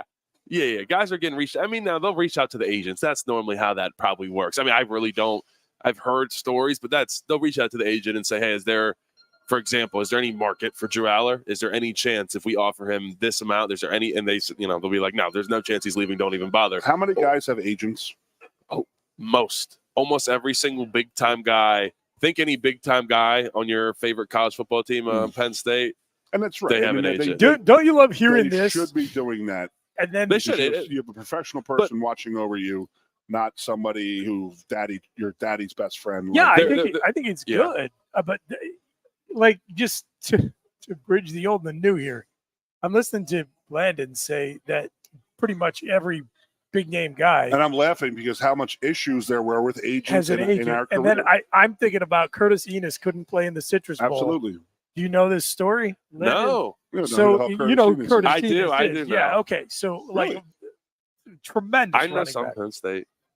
So Curtis's last game at Penn State, because he was going to declare for the NFL draft. 97. Yeah. End of the 97 season, Penn State goes to the Citrus Bowl to play Florida. And Curtis could not play because, he was invited to, I think it was the Maxwell Award ceremony. The Orlando ceremonies and stuff like that. Yeah, like the postseason, the ceremony where they gave out the postseason awards. And his agent, who was going to be his agent when he went to the NFL, paid for a suit for him to wear to the award ceremony. And an ugly ass one, too. Yeah, it was not a good suit. not a good suit. But because the agent paid for it, that was considered an impermissible gift, so he could not play. He got suspended. Wow. Kicked How out of college. did that get found out that easily? Agent probably told somebody because he couldn't have signed with him. He couldn't legally sign with him. Right. Yeah, I forget how it came out. You know, my question is now. It could have been that Curtis says, "I'm not going to go with you," and the agent could have been like, "Well, then, we'll get you in trouble." So I don't know. I I do not know. So don't. Yeah. But usually, a lot of the agent gets a little spiteful at that type of situation. Yeah, they do. Yeah, but like it's just so funny because the biggest bugaboo in college football, and especially with the old man, was agents. They hated agents being around this and that, and probably because of what went on, what went down now. And there was somebody sitting there saying, "You know what? You guys deserve more," and maybe that's why I like them around there. I will say there is a problem of this is NIL agents, this is NIL collectives, this is all different things because it's so new. Nobody knows. There's a lot of people that are able to take advantage of these guys now, just all around college football. I saw there was a defensive tackle that went to the Vikings that played at Florida. He basically didn't pay taxes for his agent, didn't help him file tax. There was a bunch of stuff that has went on, but there's been a lot of guys that I've heard stories just in this young age of NIL that have been taken advantage of because people see an opportunity of a new opening in one of the biggest markets in sports. So there is that piece of it. So some of the state laws are changing now. Like Virginia just changed its law. I think Illinois has been this way because there's no federal law regulating this, and the NCAA may as well not even exist on this stuff. So it's mostly come down to state laws where the schools can directly facilitate NIL, which they never could before. That, to me, I think that's a positive. I think it's better to have that inside the athletic department than outside. What do you think? Yeah, I agree. So yeah, effective August 1st, like you said, it is now they can negotiate. The money just cannot go from the school to the player. It still has to go through a collective or just business to player. Okay. So yeah, that is effective August 1st, and that's why we should get rid of that too. The school should be able to pay the players directly. Exactly. Well, in my opinion, I agree. I think there is some tricky pieces with that because if the school starts paying the players directly, then Title IX comes in. Well, are they employees? Yeah, exactly. Yeah. Are they employees? How do you which sports? Or do we have about 31, 32 sports? So I don't, there's a lot that goes into that. But I guess the NCAA is morphing one step at a time. I'm interested to see where we go from here. But I think we're going to make our way to salaries. That's what it's going to be. And it's going to get to a point, I think, where salary cap. Yeah, and if you're a certain, just like the NFL, if you're top 3 NFL like left tackle, you're going to make a certain amount of money. Mm-hmm. If you're, for example, in 3 years, if you're Olu Fashanu, what he was last year, in 3 years from now, you're going to make X amount of dollars if you're that elite of a tackle. I just think that's where we're going to be at with position-wise. Now it's a little bit different because you have a lot more guys. You have 85 instead of 53. Sure. So, but there is a new component too, where James Franklin is kind of a GM. He has to be a little bit of a GM. Don't you think college programs are going to start hiring a GM position? So there's going to be a Howie Roseman for your football program? Will take this like Bill O'Brien with his interview with Brenneman and Hackenberg 2 weeks ago. He said he hated the fact that he had to be the head coach and a GM because he had to deal with money and players. And you want to have a relationship with your player and not deal with money because money is the thing that draws. It makes everybody crazy. And that's it. That it would be hard for James to do that.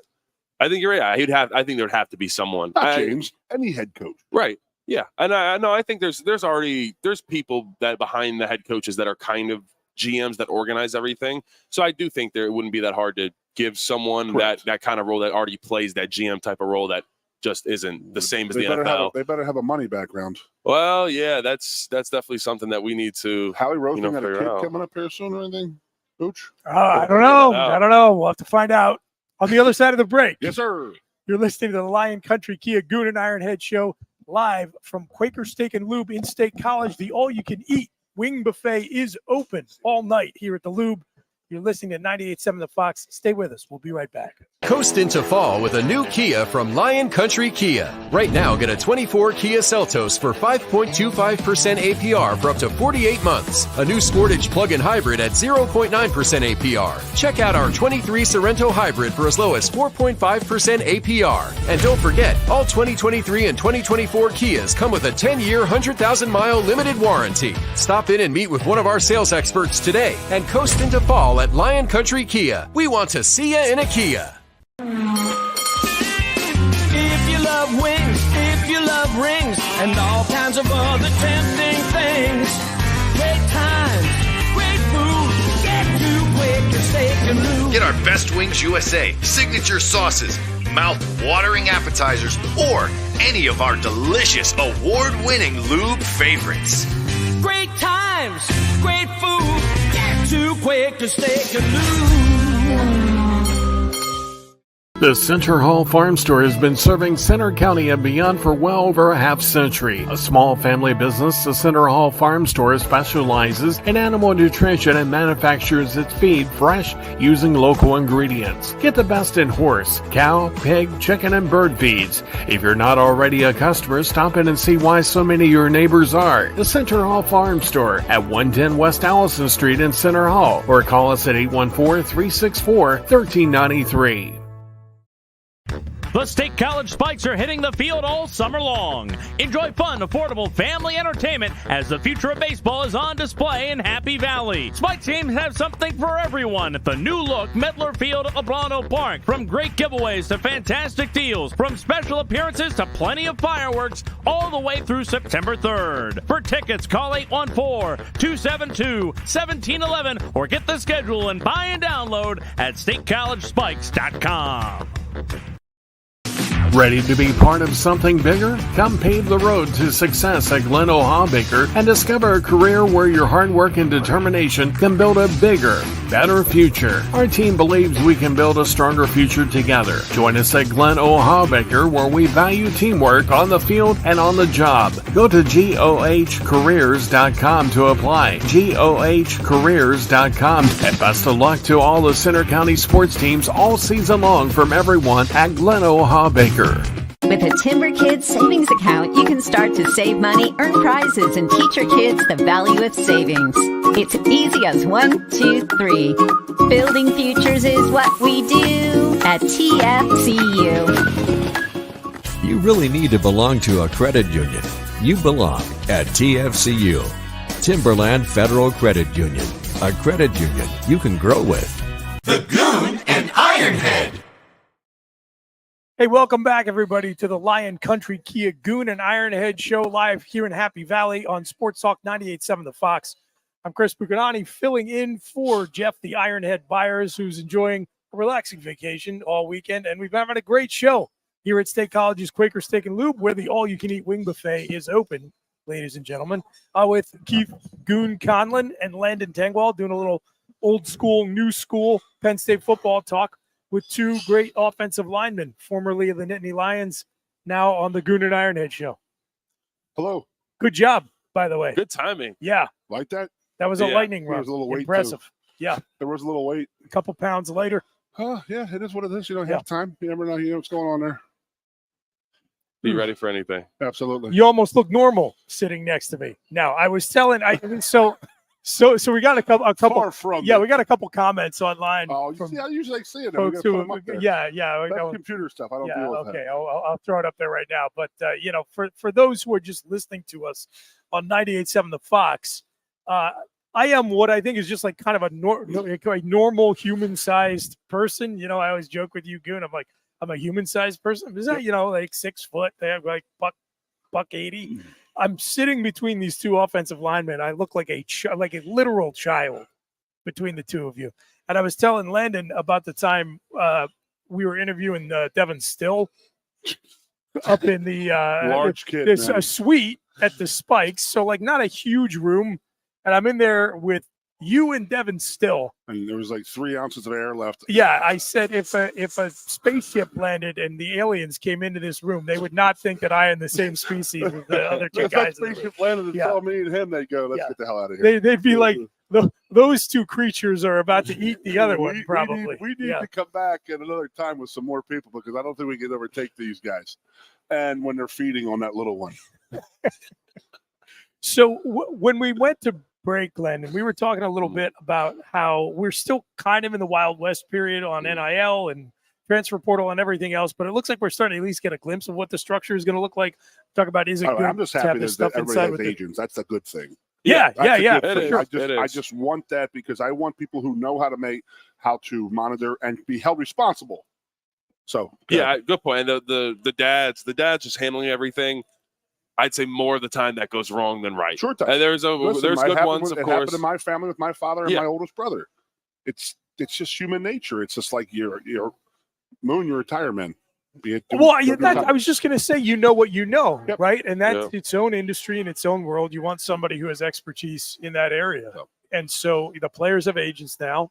We're talking about, Sorry, I cut you off. No, it's okay. This is internalizing more if into we the have schools. agents, then we talk about who is the voice of the players when it comes to profit sharing and who is voting and speaking on the players' behalf. I'll tell you, I was almost ready to start a union and to become the dude for college football. That was the PA. That was the player association leader, because I knew the NFL guy very well. The guy that was in the Eric Winston, he was the NFL head of the NFLPA for a while. And it felt so wrong to me. I think spring ball shouldn't be what it is. I think that's absolutely ridiculous, in my opinion. The fact of that we go to 5 months of a season and then a month and a half, 2 months max later, we put on the pads for 5 weeks straight. That's not for the starters, though. It is, though. We do just as many reps. You had to do it this year because Kotelnicki had to see you guys. Well, you do it every year. I'm not being serious. I agree. That is for the young bucks that didn't get time during the season. It's different now. If you were on the red shirt team or the foreign team, whatever you guys call them now, scout team, we call them foreign teams, whatever you guys call them, run-ons and stuff like that. Did that stick? Yeah, it's walk-ons. The D squad. Okay, so D squad. It's D squad. Okay, it's D squad. So those guys don't know how to run Penn State's defense or Penn State's offense. So spring ball is perfect for them to come back to play the game a little bit. Now, let's not kid ourselves, bro. You guys have 15 practices.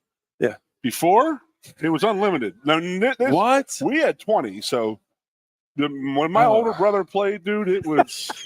Who's commenting here? Listen. No, I'm just laughing at every time you tell him anything about the way you guys. No, we only had. I think we got down to 15, maybe 20 in this and that. So I think it is, but it's not. It's. Trust me, it could be a lot worse. I don't disagree, but I'm not saying that back in the day that was never going to happen, but where we are now, where we're at, these guys making this much money, they're this. You can almost. Oh well, you can almost argue that putting more money. Let me retract here. We didn't have summer meetings. Let's go back to what I told you before. We did not see our position coaches from spring football till preseason. So we needed spring football to get that in there. You guys were doing it in the offseason, so I guess we're both right. Yeah. I do have to interject. I'll take a half of it. I'll take a half a win there. You get a half. Okay. All right, fair point. I appreciate it. I do have to interject this quick story from Spider that I was told that actually was Spider and someone else who works in the football building. I forget who else it was, but they told me about how the 86 team did not. That's the only Penn State football team to not have spring ball. Was the 86 team, the 86 national championship team. After 85, Joe said to all the guys, there was 27 fifth-year seniors on that team. Exactly. He said, this team doesn't need this. We just lost a heartbreaker in 85. A lot of people expecting us to win. A lot of guys decided to come back. And so Joe said, take the spring off. He called the captains in and said. Well, I'm sure he had the younger guys playing. How the story was told to me, no one had spring ball for that 85. Spiders got CTE. Well, it was also told.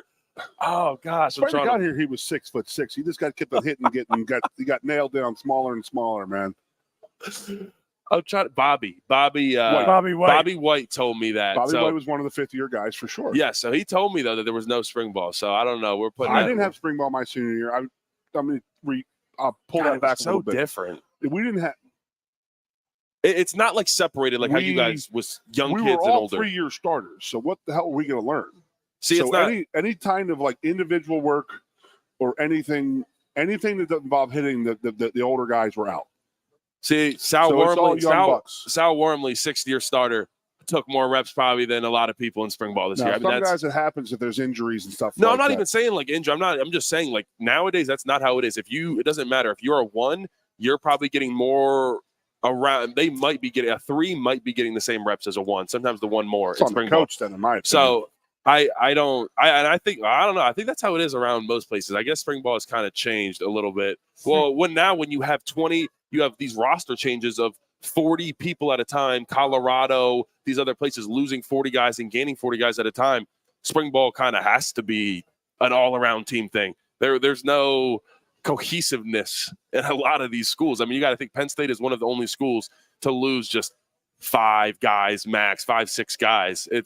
That's really not the norm for other schools now. I mean, it is unrestricted free agency every offseason where we have guys showing up here like it's 2012 where they're showing up with bags of money, essentially, how they came here to try to recruit guys. It's like that all the time. But now it's just in your Twitter DM, so they don't have to fly out here. They just hit you up with Twitter and say, $500,000, you want it? Come down to Auburn. That's just an example. Not getting anybody in trouble, but that is what happens now. And yes, it's technically illegal, but guess what? It's pretty much the precedent has been set that the NCAA can't do anything about. That's NIL. it. Like, look, laws are only as meaningful as the ability to enforce them, and the NCAA is not enforcing anything on this. So even I laugh when I hear people talk about improper or illegal contact. I'm like, what are you talking about? Like, you can just do whatever you want. Like, if you've got an advantage, just go press it. If you've got money to offer call the kid up and offer. I would think that you use your players. Like, how many guys did you go to camp with or know from the DC area that say, hey, get this, give me his information and reach out? Like, a player could do that, no problem, to say, hey, we have a prior existing relationship. And then the coach could say, hey, Yeah, that happens. The biggest question I got, and what do we got, about another 25 minutes here? Yeah. Everybody know what everybody makes in that locker room? Not really. Not really. Not really. Who's getting paid and who's not getting paid. Yes. Everybody knows. How much animosity? I don't think there's that much. There's animosity. There's definitely some. Sure. No, there's some. I think there's more. And they're not playing or balling or. No, that's where it comes out. That's where it comes out, especially when someone is playing and their backups aren't making money. Correct. And they still aren't playing. The guy in front of them isn't playing that well. And it's like, this guy's not only making money, but he's also getting this reps. What's going on? That's NFL issues. But in the NFL you sign the contract. But that's the thing. But when it comes to contract time, you got to bring that up. And that's the crazy. I mean, that's where you guys are at right now. Yeah. Because everybody knows what everybody's making. There's not everything. Yeah, not every cent, but you got a pretty good feeling of who's getting paid what and by who. So how many guys are still getting paid for literally just name and image likeness stuff instead of just being paid? I mean, really even around the country, it's just that's not really that much of a thing anymore. How are they getting around it not being name and image? Like you have to provide a service. Yeah. For you. What have you seen from really anybody outside of seeing like Shedeur Sanders on a commercial on the TV? Do you see a lot of stuff put out there? That's your second Colorado comment. And if you give one more, you're going to get kicked off this freaking show. That's not a football team out there. All right, sorry. You're right. It's like a media program. It's an absolute joke. Okay, but even just Penn, like, what do you like? Do you see a lot of stuff of people doing anything out there? Like, no, there's no like drive service. To Philadelphia, and I'm going to see Abdul on a DUI billboard, right? He's down at Clark's Ferry. Well, yeah. He's down with the Harrisburg DUI lawyer. Good for him. I did. You see that every time. If you go by that Sheets, it's got in a car accident with Abdul. It's just his thick old neck right there. Sheets around here. What the hell is he doing? Oh yeah, I'm sorry. That was a mistake. I shouldn't give any landmarks. First of all, we're Wawa people. Cut that. I am too. I'm a Maryland guy. I don't even have Sheets, so Wawa all the way. But anyways, it's guys know. Again. I know. I'm just giving plugs left and right. This is bad. That's good. Oh yeah. Well, so hey, no more Wawa mentions till they cut a check. That's it. They just got 3. Generic gas station. Generic gas station that Abdul Carter is above. Flying J. There is one across the street from the sign. It's Clark's Ferry truck stop. We used to stop there every morning on the way up there in the 80s. There's another truck stop on the other side. Anyways. Brothers. Yeah. There you go. I've never been. Never been. Oh, here we go. Well, I think that's an okay plug. Them in the end zone fighting for viewership. The end zone. All right, we're done. Yeah. Let's not let this go completely off the rails. So where were we at here? Chris was supposed to bring us back. I forget where we're at. We were talking about Abdul being on a billboard, so we were talking about NIL. Well, how much guys are still? Goon was talking about how it affects the locker room. Yeah, and I don't think it's as big of a problem. But yes, when someone starts to not perform as they should, and guys know they're getting paid, because yes, it's pay for play, but guys are all kind of promised a certain amount of money when they get to school. And and certain coaches have tried different ways of, hey, either we're going to pay everybody or we're not going to pay guys when they first get here because they need to earn it. Well, that sounds good until you get on the recruiting trail. Nope. You can't hit with 5 stars and 4 stars if you're saying, hey, you're not going to make anything. And A&M's over here with $1 million a year bag. So it's like, okay, we got to get with the times. And so I think there's definitely some animosity, and this will change because in a couple years, everybody coming in would have it's all going to be the same. Yeah. But with 3rd, 4th, 5th year guys right now making almost nothing, peanuts, and they got this freshman coming in that's a high 4-star, even 5-star, and they're making quadruple what they're making, probably even more. Now that's a problem. So there can be that animosity there, especially with these young guys. The animosity. The transfer guys got enticed there with a big bag, and meanwhile, the guys who are contributing to the team. I mean, my understanding is that's why Judkins left Mississippi, because he felt like he was their guy last year, and then Mississippi goes on a spending spree to bring in transfers, and he's asking, well, where's my money?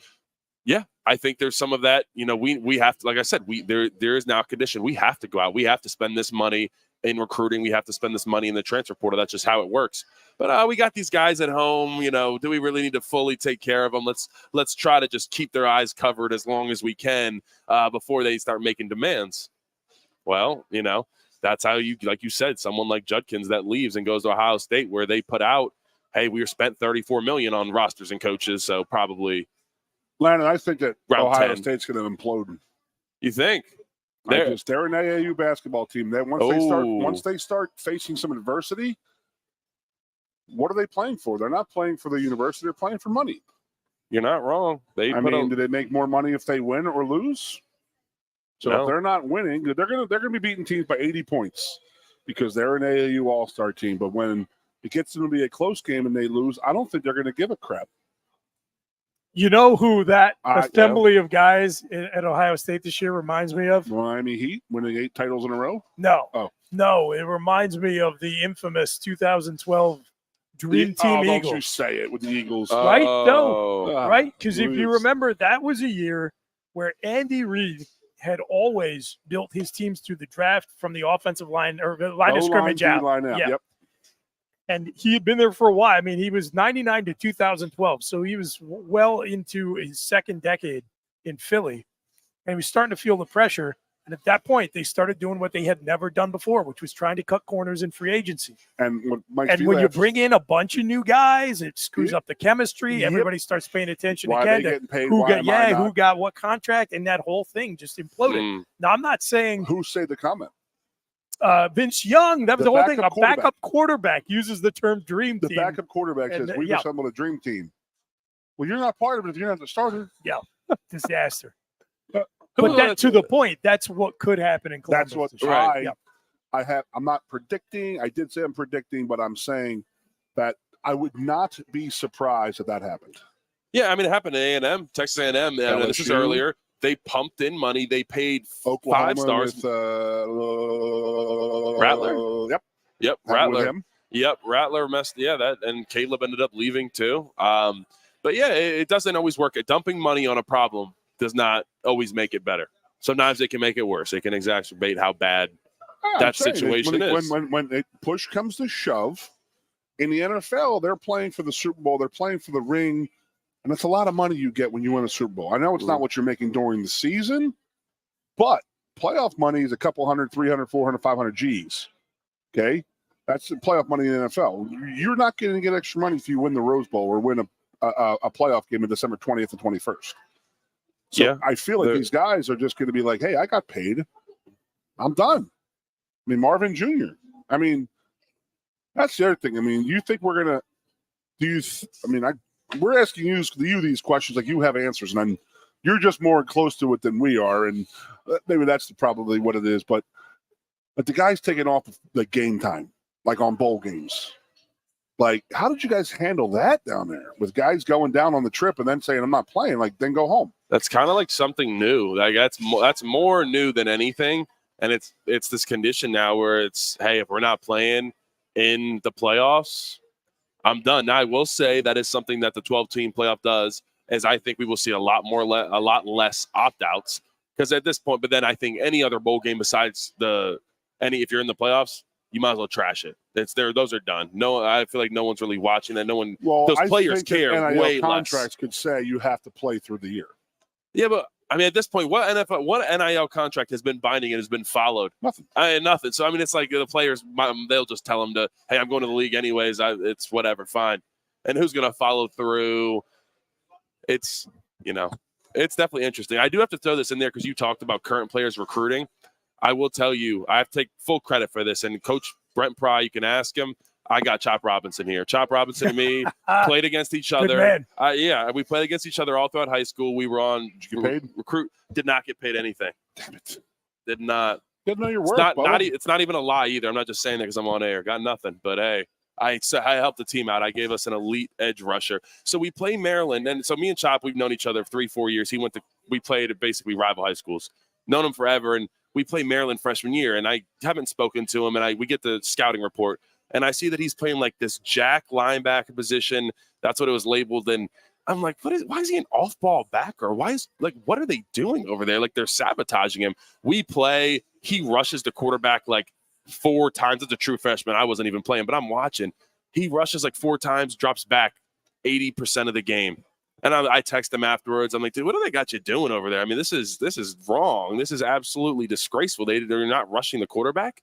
And he's like, I know, man, it's crazy. So I stay in touch with Chop throughout the end of the season. And Coach Pry went up to him and saying, and it's like, hey, would we take this guy, you think? And he's like, hey, if you can get him. So I worked on Chop, and it's completely, between players, completely legal. And then by the time he entered the portal, we got him over for a visit, and that was it. It was pretty much Penn State all the way. And now he's in South Beach, and you're in State College. Yeah.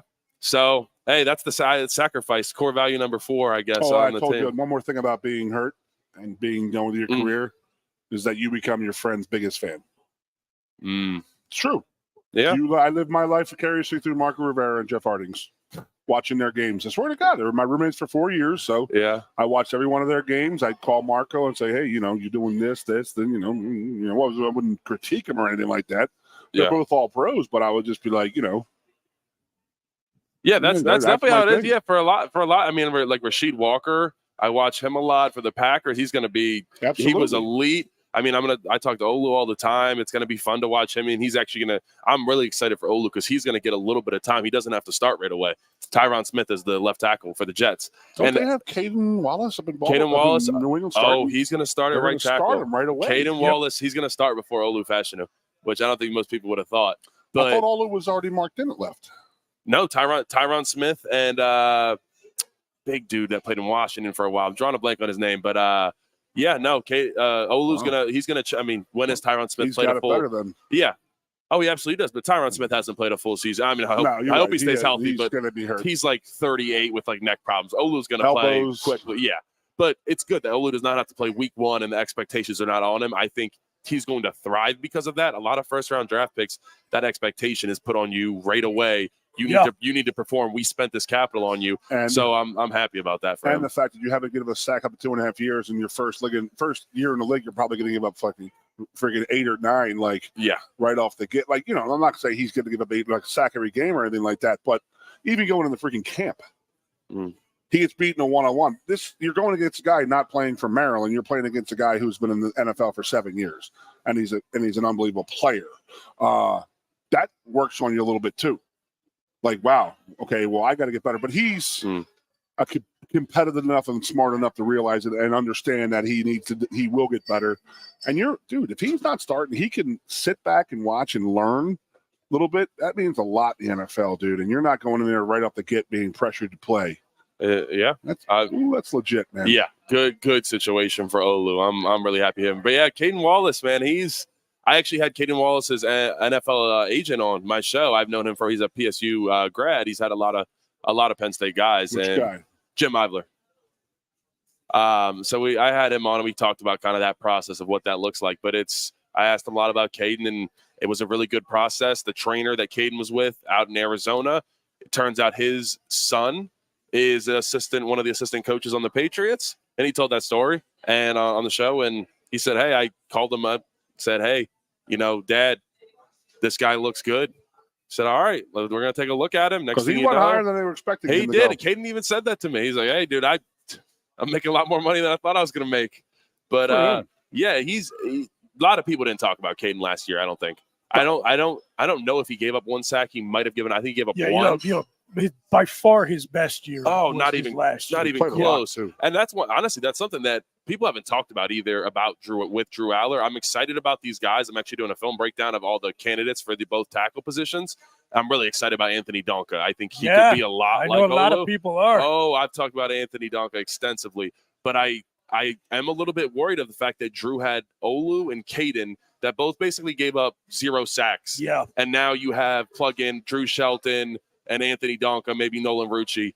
That's a big difference. They can be good, but they are not Olu and Caden. So I think people are kind of. You know what they need?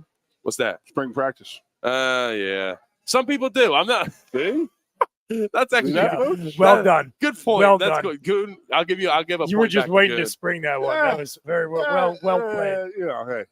You're not wrong. You're not wrong. But hey, I got some more time. Yeah. A little older. Good anticipation by Goon there. But I will say Drew Aller, I love Drew Aller, but his biggest probably criticism is struggling under pressure. And now we're just saying that he's going to have a lot more pressure off the edge. So that is something to definitely keep an eye on.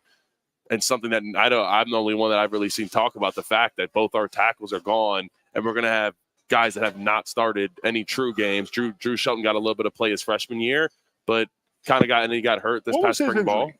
Was he a heavy knee injury? Who? Shelton. No. He's upper body. Shoulder. I got you. Elbow, shoulder, head, neck, whatever. It's all the same. I know his uncle. His uncle was my tailgate every week. His uncle played at Gettysburg with my buddy. Gettysburg, huh? Correct. Sounds like some war stuff. Well, the North did win. You were one of those border states there, so I don't know. I was just talking. Someone thought we were a southern state. Maryland was. I was like, no, we're the first one. What's the one border state that blows your mind the most? Meaning what? When you hear Kentucky and Tennessee were border states, you're like, what? Oh, really? Well, yeah. I think Tennessee. Tennessee would be. I think Tennessee. I think that Kentucky was definitely a border state, but I don't know I think Tennessee actually had regiments in both. They may have had. That's a smart way to play it. Actually, half and half. Guys. Sure.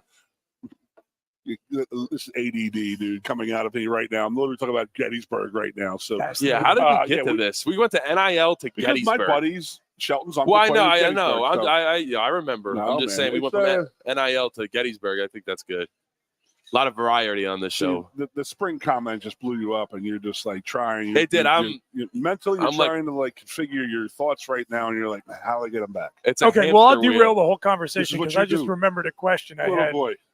The guys who are agents for college players. Is this a separate breed of who's representing NFL, or are there agencies that they're doing both? That's the whole thing that I don't even get. It is illegal to be someone's college NIL agent and then also be their NFL agent. Okay. But that's no one who's governing that. No, but right, again, it's the NCAA. Illegal, excuse me, not illegal as far as the law. Yeah, right, illegal to the NCAA. So who's governing it? I know tons of people like Rich Paul, who runs he's one of the biggest dudes out there. Sure. All his college athletes he keeps and then they go to the NBA, NFL. I mean, that's not at all. I know plenty of guys that had NIL agents that are still their agents in the NFL. So it's supposed to be a rule. You let agents into the sport. At this point, it's too late. It's foolishness. Right. It's foolishness to say, oh, okay, but we're drawing the line that you could only represent them while they're in college. Then they have to get a new. That's ridiculous. Yeah. So, that's like cream cheese on the bagel type of thinking. Is it a new job or is it me? That's it now, man. Goon is something. No, man. but I think the question I was getting at, Landon, was who is representing the college players when it comes to negotiation with the NCAA, with the power conferences, with the television? Who is negotiating the profit share? Who's negotiating this and that? That's the scary part. Who is speaking for the players? Not us. Exactly. Not us.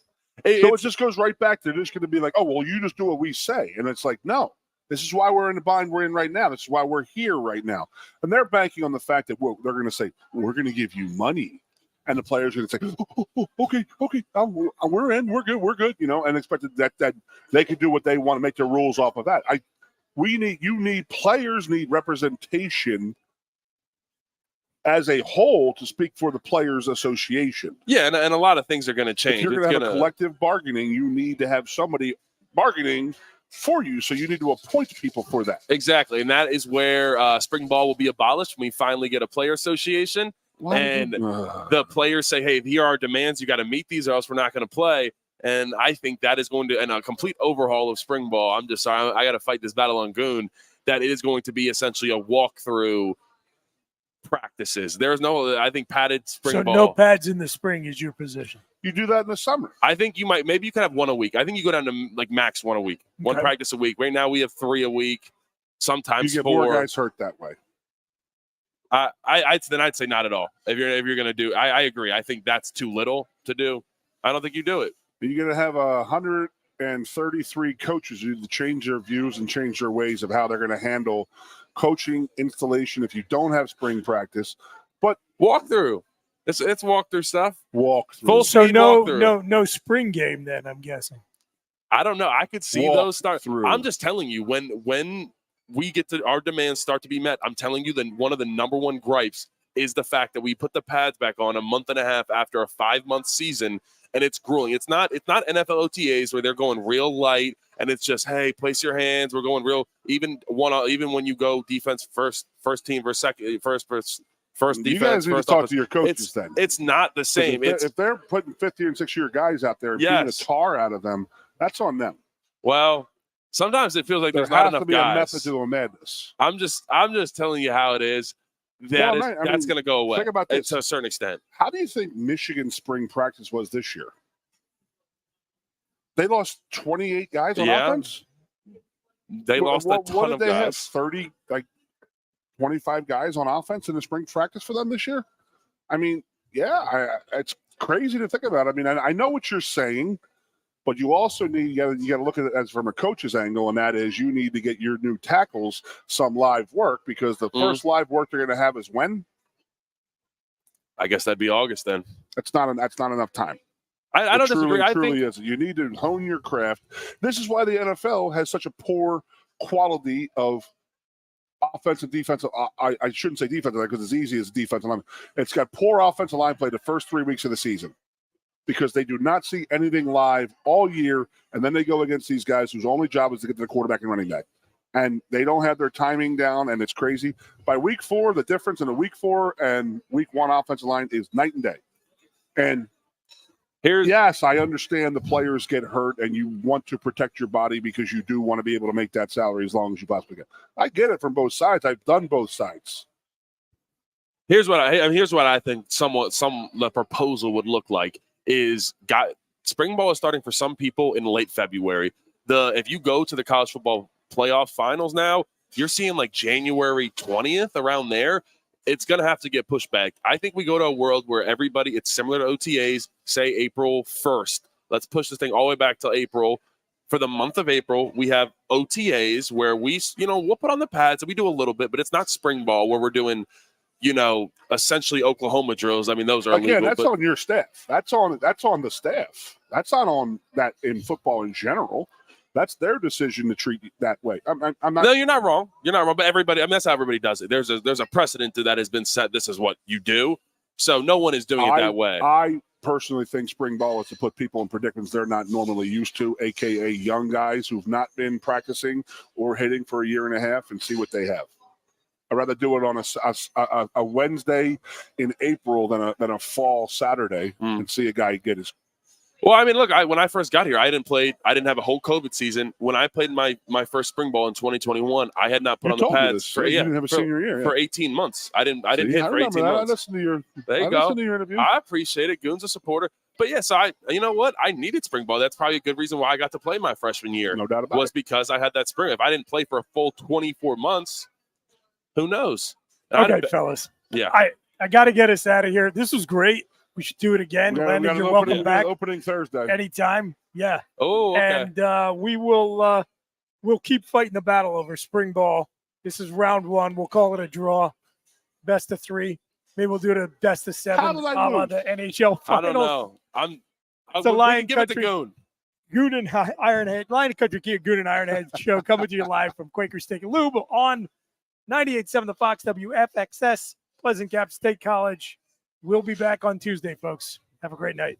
Coast into fall with a new Kia from Lion Country Kia. Right now, get a 24 Kia Seltos for 5.25% APR for up to 48 months. A new Sportage plug-in hybrid at 0.9% APR. Check out our 23 Sorrento hybrid for as low as 4.5% APR. And don't forget, all 2023 and 2024 Kias come with a 10-year, 100,000-mile limited warranty. Stop in and meet with one of our sales experts today and coast into fall at Lion Country Kia. We want to see you in a Kia.